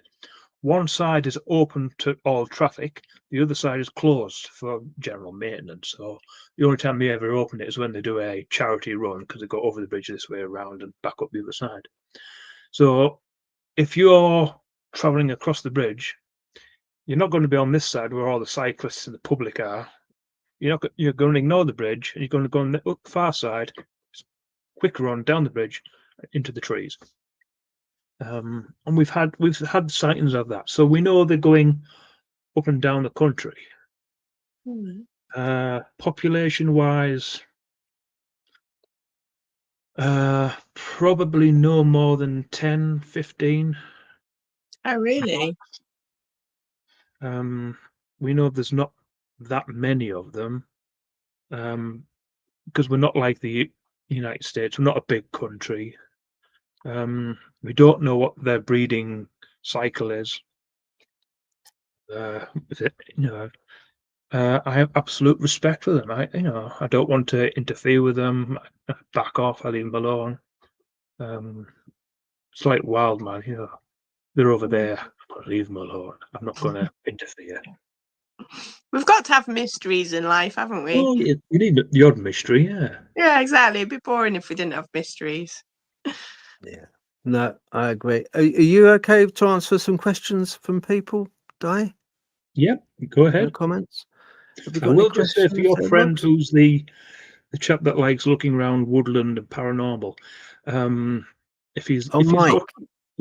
Mike, if you're watching, there's a woodland near Gisborough in the northeast of England, very paranormal. Go and check it out, please. And Mike's in the States. Mike's in America. Oh well, what a shame. Okay. You'll have to have a UK tour. We need a UK one. Come over this side. Yeah. Go over the pond. Yeah, but for sure, I would come up next year, definitely. Yeah, I would come up that way. Yeah, for sure. I'm not sure how that would work. Hello, do you have any char? We've got Yorkshire tea or Yorkshire tea. No. You Yorkshire have to sort yourself out there, Dai. You don't want to know. You'd have to sort yourself out there. You'd have to get some decent tea, mate. None of that Yorkshire. No, a bit of char's lovely, or masala char's nice. But you see, look, that's it. We've got Welsh origin and Indian sort of origin. What about me then? Because I like Darjeeling. Darjeeling. Oh yeah. You got a bit of Indian in you then, somewhere along the line. I have no idea. I always wanted to do one of those ancestry things just for curiosity, but at the same time, then the conspiracy theorist bit of me is like, I want no one to have my DNA. My family have done it. I mean, oh my god! My mother's side of the family, the Welsh lot, it goes past Owen Glendower and goes that way. My grandmother did it her dad was Irish and came from Macronia, County Cork. Her mother was from North Wales, but we didn't get much on that. But my dad's side of the family, the Romanies started in Stockton-on-Tees. Then they went down to Gainsborough, into Thorn near Doncaster, and then down to Norfolk, and then they jumped over the channel and go as far as Germany, which is where I got some German tattoos. And then from there they go over to the Punjab in northern India. Oh, really? We've all got a bit of Indian. Wow. That's a bit of a Need a mix. wobbly head.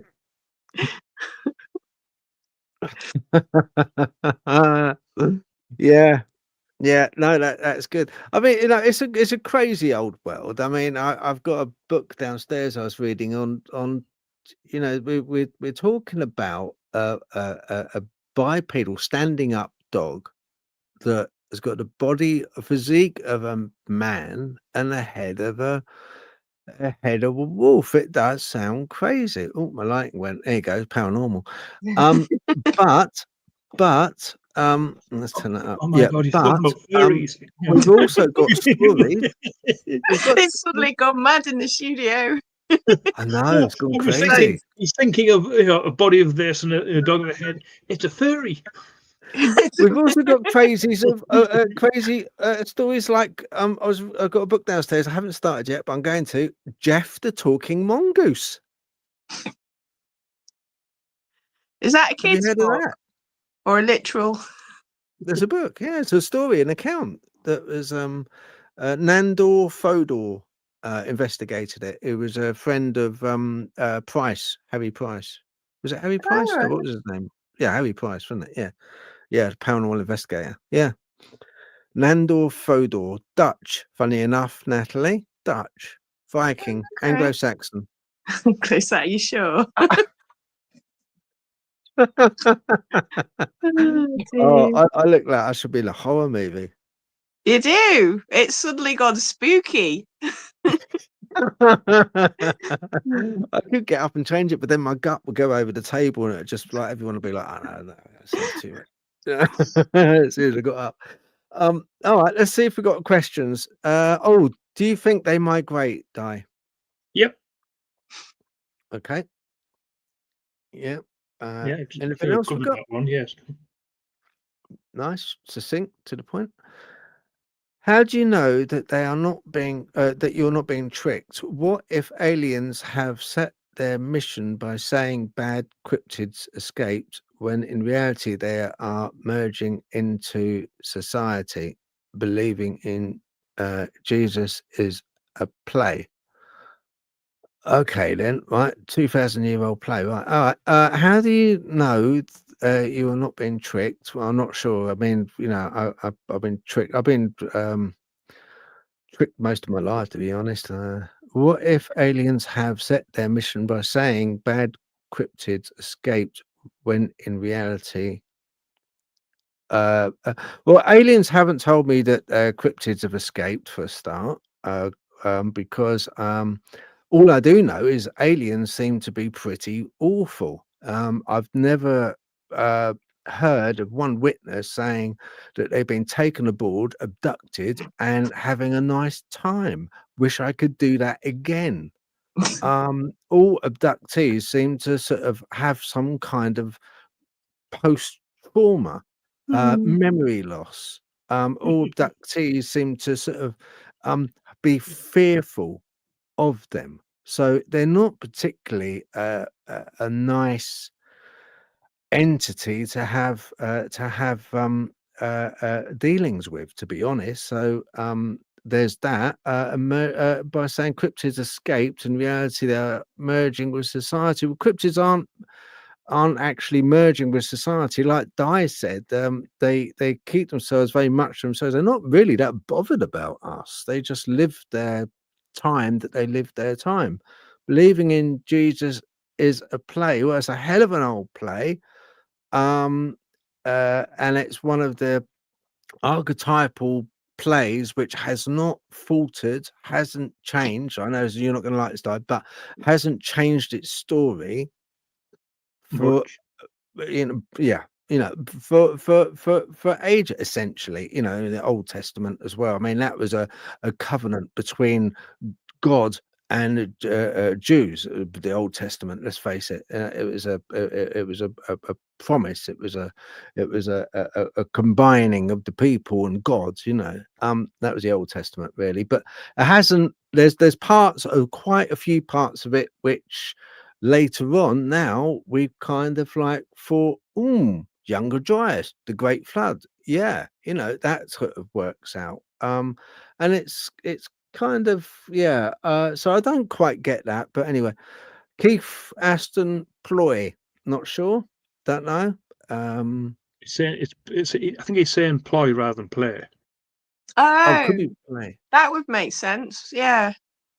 Jesus' story is a ploy, or the alien thing is a ploy. Yeah, I'd rather say Jesus was a ploy, but I don't want to get into trouble. Yeah, well, it's just I'm not going to that heaven anyway. Oh yeah, you were allowed to say that. You're a druid, so yeah. Well said, Phil. Protect us from what, or who do they protect us? Aliens. I think all this talk of aliens, and like I said, aliens. We have a lot of people, witness testimony of about aliens, and it's like hot topic at the moment. But once again, when it comes down to the brass tacks of it, and all of these whistleblowers, they kind of boil dry after a while, and things get debunked, and what they say gets debunked, and the people that really need to know are the quiet people, the people you never hear about, you never will hear about, the ones that turn the key, that open the doors, that give you the answers. You'll never find out. We'll never find out. Because the ploy is that we shouldn't. Like Thatcher once said when she was asked about Rendlesham by that author, you can't tell the people. Well, that's the though. I was just thinking maybe government's the ploy. When you said that they were sort of like, how can they possibly have all these secrets and be that competent? Maybe that surface level is the ploy. It's the distraction. Maybe that's what we should get our heads about. Maybe we should think of it from a different angle with the aliens and all the rest of it, and what the government, know and don't know. Maybe we should be thinking, if it is so... a toy, so you just pull the cord out the back and hello, my name's Keir Starmer. I don't know about alien, but well, AI. Not even that. Not even that. Don't get me started on politics. No, we haven't got time for that anyway. What are you doing, Phil? We can't read that. I can't read out the comments because I can't see them. The old light went, and it's kind of like, the thing is that gets me, right, is if with the aliens business, let's turn it up a bit. With the aliens business, oh come on, where is it? There you go. Right, got it. Yeah, okay. No one can hear you. Yeah, so sorry guys. Paranormal and DIY all in one show. Yeah, there we are, isn't it? Eh? Look at that. You're gonna build a house. Yeah. No, and gardening as well. We know how to grow veggies now. So I mean, the thing is, we've got to understand it. If with the aliens, we kind of know that there's something going on, and it's ramping up. Whatever it is ramping up, or our perception of it is ramping up.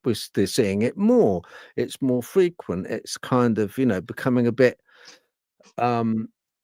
It's coming a bit every day. That type of thing, especially with the orbs and stuff that we see. Not the orbs that we were previously talking about. They're different. They're energy orbs. These steel orbs you see flying around, they're those ones. What I think we should ask ourselves is it that they can't disclose, or won't disclose because it's actually not withholding from us because it's so it's so advanced and we're not ready for it. Maybe we should look at it as being they're holding back because it's potentially dangerous for us. There's information out there that either we need to know or don't need to know. Can you imagine the government around the world telling the ordinary people the truth? There'd be panic on the streets. You know, there's panic buying when somebody's got a cold. You know, yeah. Well, 2020 was a great. You've seen it with COVID. You know, the shops are bare. You know, that's for a week. You know, can you imagine say, oh, we've got a hangar over there. It's got some aliens in. You know, the foreign cabinet is they're all made up of interdimensional beings. Yeah, there'd be panic. It'd be interesting to try ordering a takeaway. Yeah, it would be interesting to see though. When we toilet roll this time, will it be like aluminium foil or something similar? Guys, we can't mention the C word, all right? The C word. That COVID. 2020. That word. We can't mention because otherwise, they kind of like no, that's another conspiracy on itself, though. But it's. I mean, I just hope that they're not. Well, if the aliens are tea drinkers, that's going to be absolute war. Can you imagine, Dai? It'll be murder. You know, can you imagine going on an alien space? They've only got Thai, dyed char. Yeah, I mean, can you imagine if they came down and they started looking like the robots out of the Smash, mashed potato Smash. Yeah, we're here for your mashed potato. Yeah, tastes like the potatoes. Yeah. They call it. It's just it's one of these things. I don't know. I kind of like I've got a feeling that that's what Dogman's all about. I think you are right, Dai. I think it's sort of the protector. I think the Janu or Bigfoot, as we know, or Sasquatch, are also indigenous, if you like, or they're protectors of this earth, and I think they're protecting from. Because I do think aliens are about. I mean, it's got, like Monty Python said, there's got to be life up there because there's got to be intelligent life up there. Monty Python said, didn't it? Because there's bugger all down there. You can't be the only intelligent planet in the solar system. No. Can't be. No. We use the word intelligence loosely here, don't we? Yeah, it's because we've got reform in the country. Oops, I've done it again. Right, next question. The area of Bosnia that my brother-in-law has ancient stories of the first werewolf documented. Okay, Bosnia. Thanks, Louis. All right. What do you think to the werewolf Dogman thing? Do you think are they the same thing or are they different, Dai?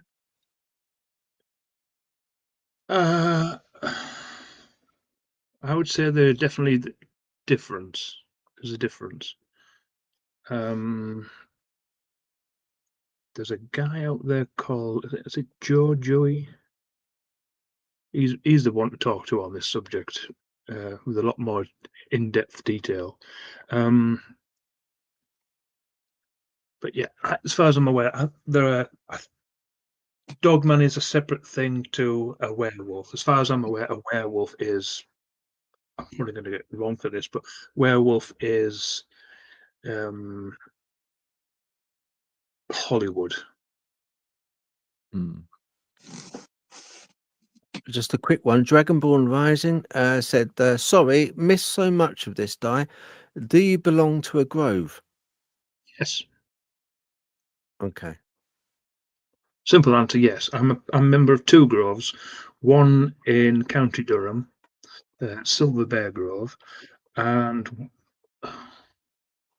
oh hell, I forgot the name of it. Oh, you're going to be in trouble. I'm going to be in trouble. Yeah. but yeah, I'm a member of the Order of the Order of the Bard, Ovids, and Druids. God, I forgot the name of the grove.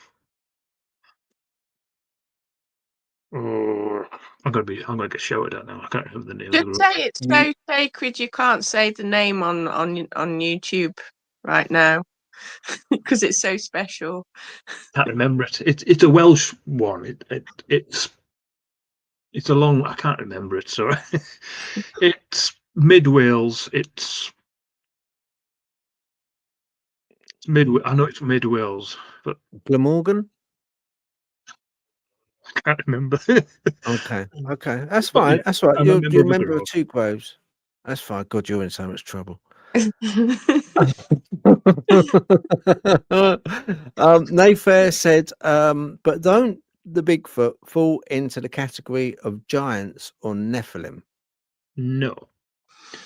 If you look into research on the Nephilim are referred to as the beings come down from heaven. We're talking early human. So tall humans, giants. Nephilim came. Nephilim were the children of angels, fallen angels, which had canoodling time with human women and created Nephilim. Yeah. Which this is going by Book of Enoch, because it's prevalent. That's where people have got it from. It's prevalent, the Book of Enoch. And they were a race which were just they were not very nice. They had traits of their fathers, if you like, which were fallen angels. No, they weren't, because they're not bad. They're not. Then they're indigenous to our planet. They protect our planet, and they're good entities. Aliens are the bad entities. Are they giants? Yes, they are. You're talking that they've. I mean, you look at the Native Americans. Native American people talk about the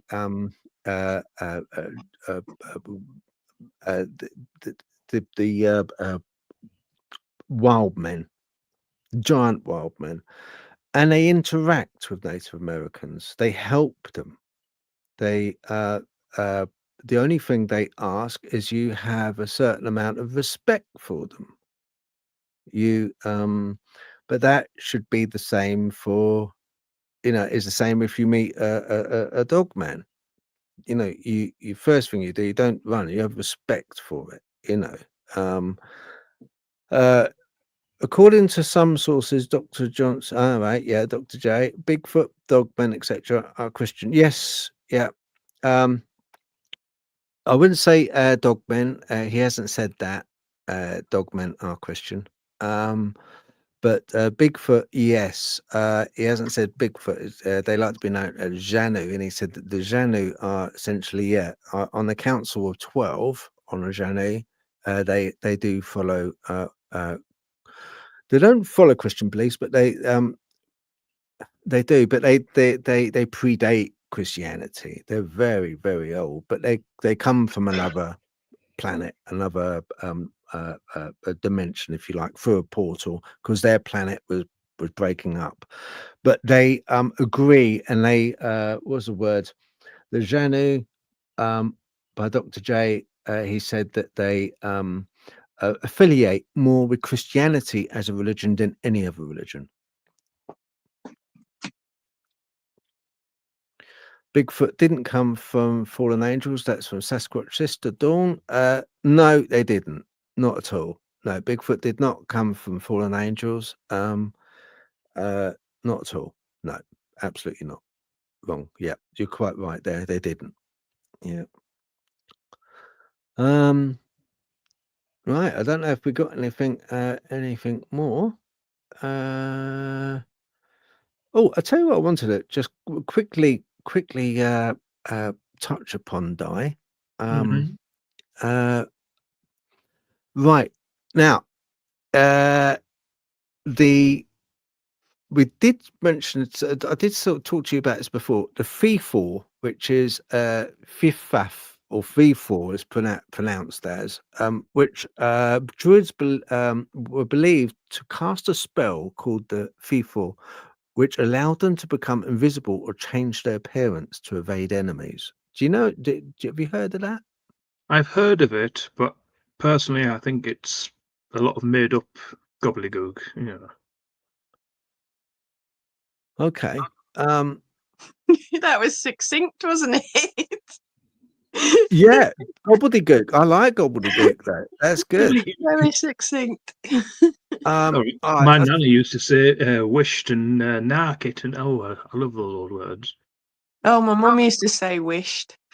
Yeah, wished, nark it. Yeah. Do you know, it's funny with the old day. My grandma, she used to what was it? You know, if you had a wart, she would actually wish it away, or no, she called it something else. If you had something on your skin, she'd be able to wish it away. You know, Not and it would about wish. disappear. It's not a wish. Wished. Oh, Wished. oh, right. Oh, Shut up. okay. Yeah, I was Quiet. going to say wished up. That was when my mum and my gran used to say that quite a lot. I know what you mean. It's be quiet. Yeah. I know Yeah. it's use that Wished. word on you, Shut Phil. Yeah, probably that. Druids were believed to cast a spell called. Oh no, hang on. Where was I? Oh, weather control. That's it. They were masters of the elements. Druids were said to be able to summon a druid mist or shall druidisha. Sorry, I absolutely butchered it. To blind invading armies or hide their own forces. They could also call down fire from the sky or boil the water in a river to stop enemies from crossing. What do you think to that, Di? The fire, I think, is absolute rubbish. As for controlling weather, it is possible. I lost touch with some friends from the northeast. There's a part of Teesside. For anybody who's in that area, you've got the Tees Barrage, and you've got 3 hills next to it. One is called Tor, Barrow, and the Henge, and the Tor one is the big one, big man-made hill. And we're doing a solstice, and there was a fair few of us, and we walked up the top, and I had my staff, and the rain was coming down sideways. And one of my friends complained, it's bloody rain, this. And don't ask me why. There is a video. I can't remember where the video is. I don't have it. But I tapped my staff, opened my arms, and said something in Welsh. And I'm not kidding you. The rain just went like that, and they were all, huh? So you can, to a point, whether it's divine or magical. Well, we'll put that down to unknown, shall we? Okay. Well, the possibilities there then. It's quite common in dowsing circles, I think, as well, that kind of, and the organ generators and that. So the idea of manipulating the weather is actually quite a common. I try it every year not to have snow right here. When you have storms and you're sort of trying to sort of move the storm around somewhere else. Oh, I'd love to. Sun, please, come out some sun. Dowsing rods, as far as I'm aware, do work, but they tend to find water.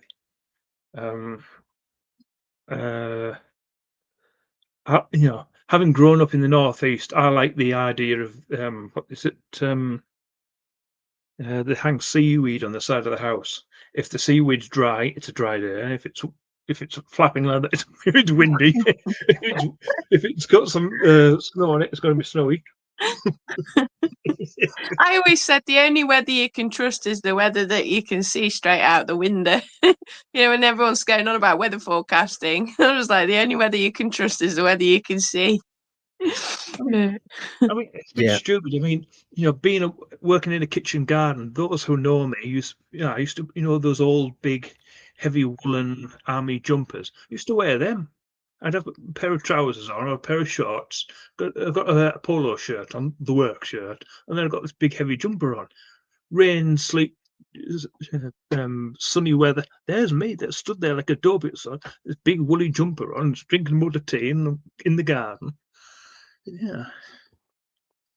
Would Di? Hello. Would Hello. Di, would Merlin look something like that? No. Do you think? Do you think Merlin would have been a druid? The Arthurian legend says that Merlin was a wise man from the Midlands,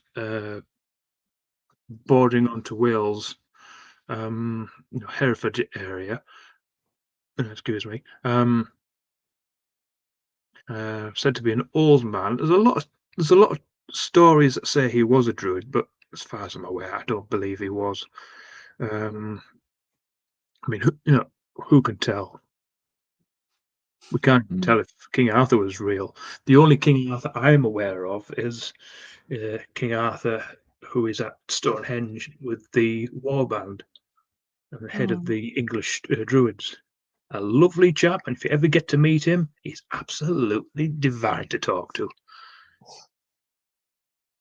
I once got pulled off by him anyway, many years ago. Very briefly, some friends of mine and me went to Stonehenge, and we're all standing there waiting for the sun to rise. And somebody said, "That's King Arthur." And somebody, the comment was, "How can you tell he's the king?" And I came out with that one liner from Monty Python. Well, he's not covered in the like the rest of us. And he turned around and went, "Naughty." Yeah. Anyhow, next question. Have we got any more questions, or is that it? I think they're all in capitals, or supposed to be in capitals. Yeah. Have we got any more? Any more?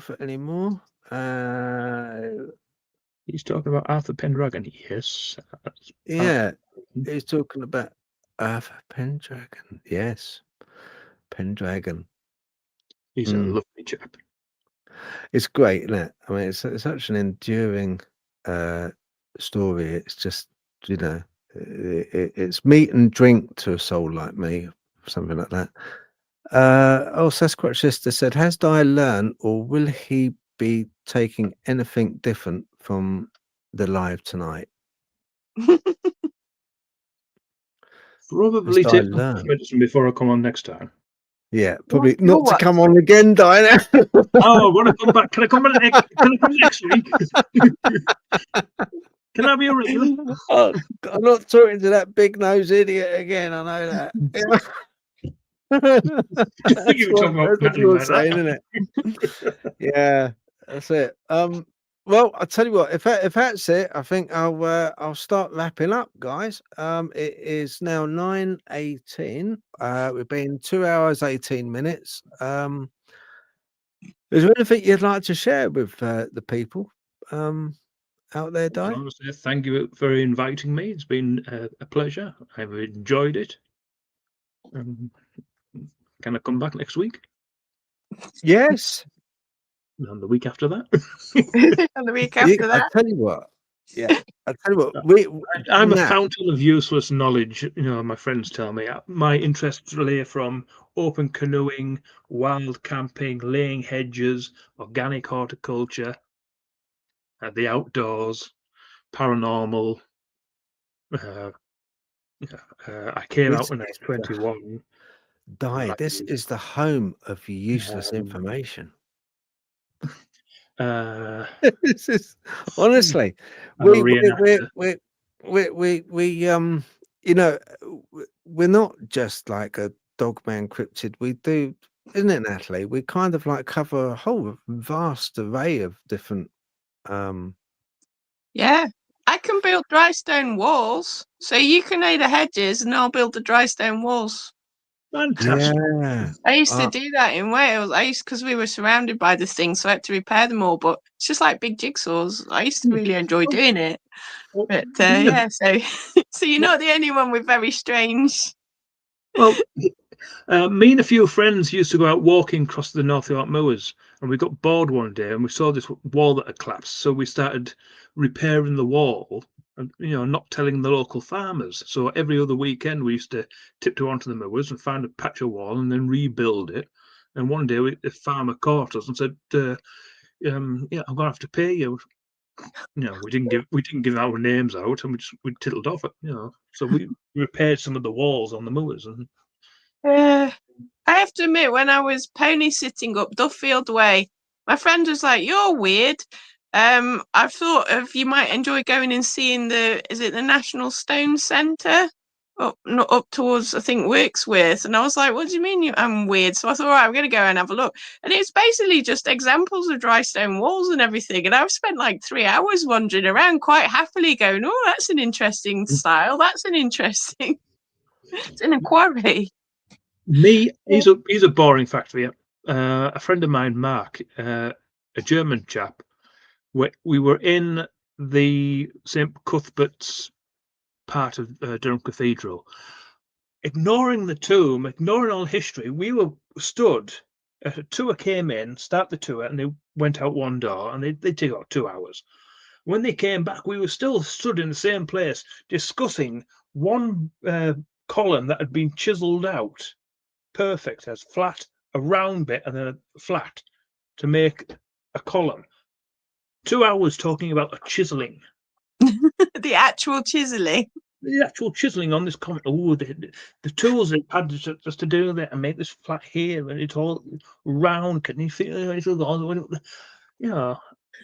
about boring. They're old skills. Yeah. Right. Now I do Second World War reenactment, so I run around battlefields getting shot at by my husband.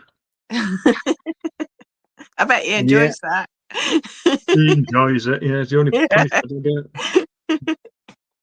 Dawn, I will get you photos up. Actually, what I can do, because Dawn's got some good photos of but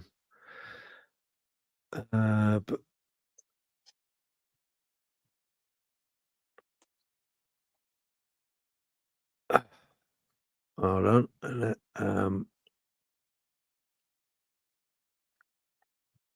Let's have a look. And the footprint of a wild man in a nature reserve. I can't remember where I put the photo. Yeah. So do you think there are still wild men in the UK? Oh yes. Nah. Yeah. Oh yes. And wild men are not related to Bigfoot then, they're separate. Yeah. So as far as I'm aware, wild men are between 4 and 5'5", something like that. The small, hang around in woodland or areas of woodland. Yeah. Right. Let's have a look. Okay. Right, I've got it here. See if I can just share this now. Okay, right. These are some photos, screenshots of video that I took, where Dawn's quite good at seeing entities. So just about there, she captured a entity, a Dogman entity, I believe. And then again, but see, once again, a little bit blurry because it's and just one hiding behind the tree here. So it's it's, I know it's not. Oh, that's really dark, but yeah. So she's really good though at capturing screenshots of finding things in videos. very often stuff that I do, she goes through and then shoots me a load of photos, which is brilliant, of screenshots she's found of stuff in the background. But I didn't have a chance to put them up onto the studio properly. I'm so sorry, Dawn, because I just was in a bit of a rush. I was late getting back from work, so it was a bit of a. Sean Patterson, how you doing? Glad you could make it. Yeah,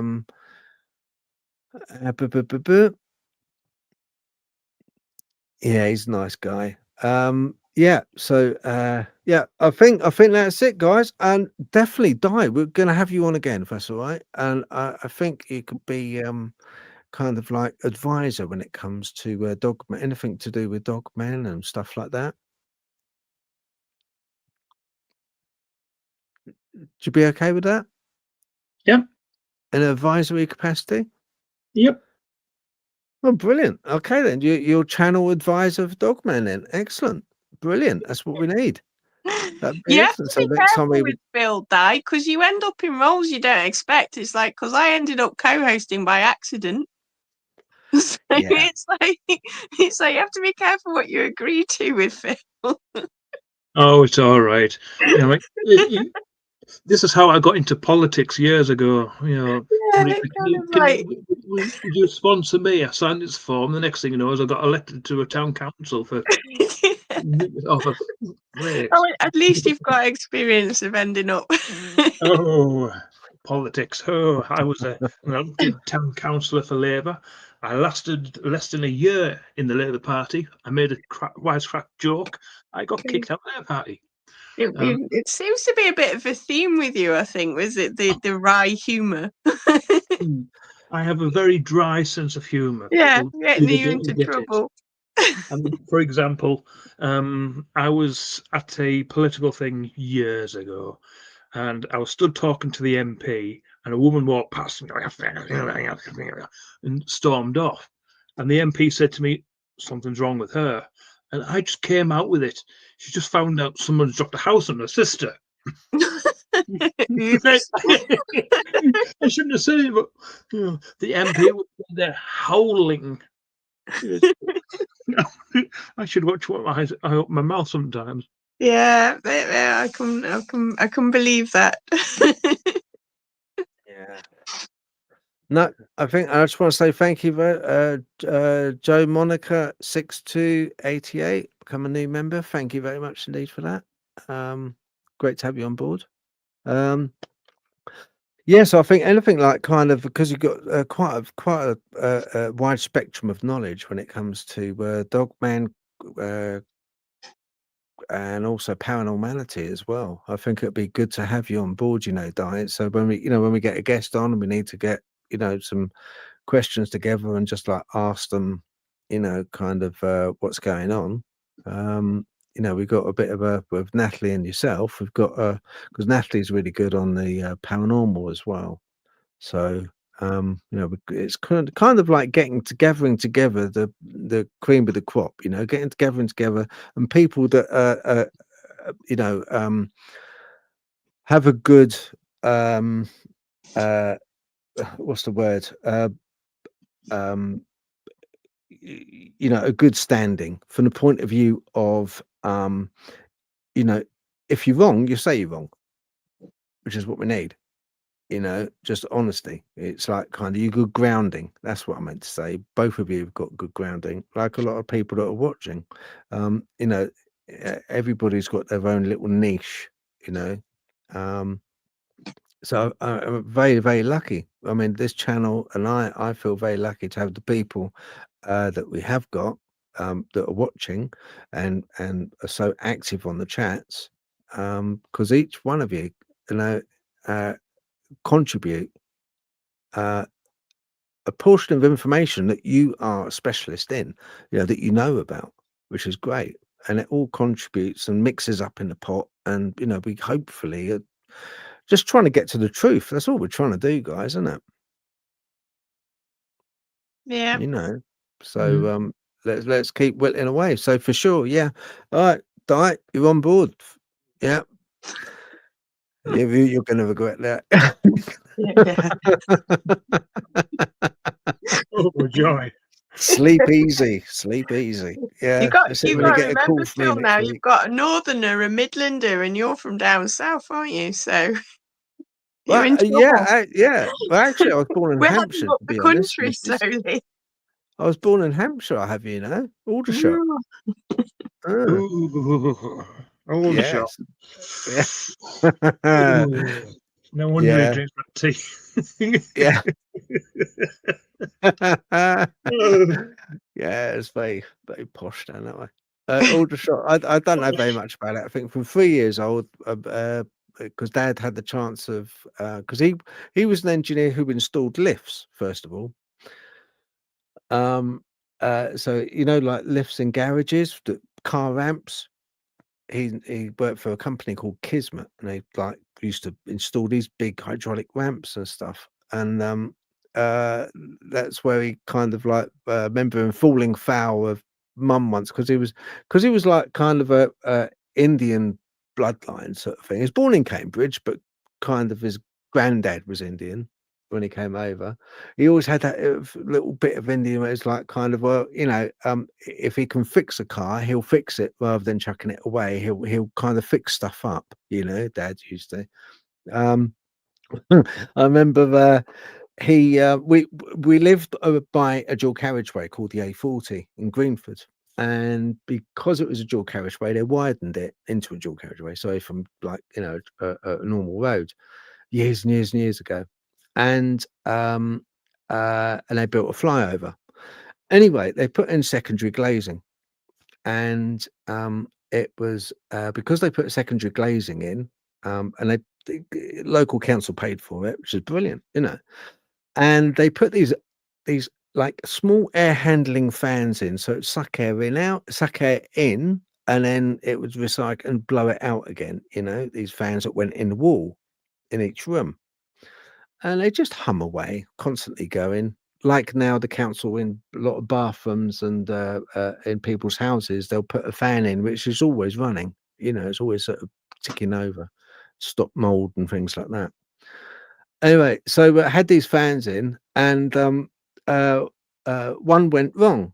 So Dad, instead of calling up the council, he said, "Oh, I can fix that." Anyway, he fixed it, and then he had the idea. He thought, "Oh," because Mum was saying, "Oh, Pete, we really could do with a fan in the toilet," because we had like a small little separate toilet to the bathroom. So Dad got a ladder, and instead of buying a small extractor fan for the toilet, and remember, it was a small toilet on its own toilet upstairs, he put one of these fans in, didn't he? Anyway, this fan was in the lounge, and it was doing a big area volume. By the time he stuck it and drilled it, went up a ladder with it humping on his back, put it onto the wall.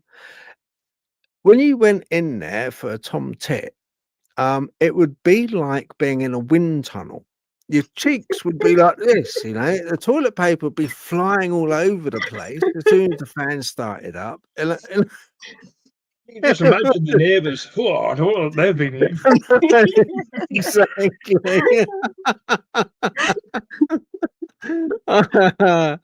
Oh dear, that takes They me on offer to you another. any food, don't take it. That takes me on to another little story, a real quick one. Mum's got diverticulitis. Okay, so when she goes, she has to go, you know, and irritable bowel, IBS, sort of thing. Anyway, she had the bathroom she had the bathroom window open one day, and she'd just gone to the toilet. It's horrible, really. She went to the toilet, and a neighbour she went into the garden afterwards, and she saw the neighbour, and the neighbour was like sniffing in the air, and he said, "Go, smells like a lovely stew you're cooking." He thought she was cooking a stew. And Mum was like, "Oh, no, it's not a stew." So Is your mother just goes still to show alive? what people are used to eating, isn't it? You know. Is your mother still alive, though? Well, the neighbour. No, is your mother? Yeah, she's still alive, but she doesn't watch the show anymore. If she's watching, you're going to be for it. Oh, I know. Oh, what have you been telling people? Well, it's little things like that, kind of like one thing leads on to another of me, and my brain kind of like, oh yeah, I remember that, and it's just like, yeah. Other than that, yeah, it's two and a half hours, guys. It goes so quick when we're having fun. Listen, thank you both. I appreciate it for coming on. Everyone at home, I really do. I appreciate you watching. It's been a hell of a long one, but really, really interesting, isn't it, Natalie? Yes, thank you, Dai. Thank you, Dai. Really Thank do you, Welsh, appreciate not Welsh, Dai. Yeah. Here's the technical thing. So on my birth certificate, it says David, All right. but everybody calls me Dai. I think there's definitely my original surname was Booth until I got married, and then I changed it. Oh. Yeah, it's definitely a strong ancestral thing coming through, I think. Like an inevitability. Right, Mr. That's Booth. the story he's just been talking about with the bowel problem. Yeah, I was thinking that this is where I needed. I was just about to cut him off, and he went on the next story. I was just like, I really need a button. It's like you can stop now, Phil, for tonight. All right, then. You take care. Thank you very much. I'll say goodbye, Dai. Thank you. See you again soon. Yeah. Right then, and yeah, thank you very much indeed, Nat. Until next week. Yeah, I'll see you later. See you later, mate. Right, and everybody, thank you very much for watching. Do appreciate it. Take care. Have a great weekend. God bless.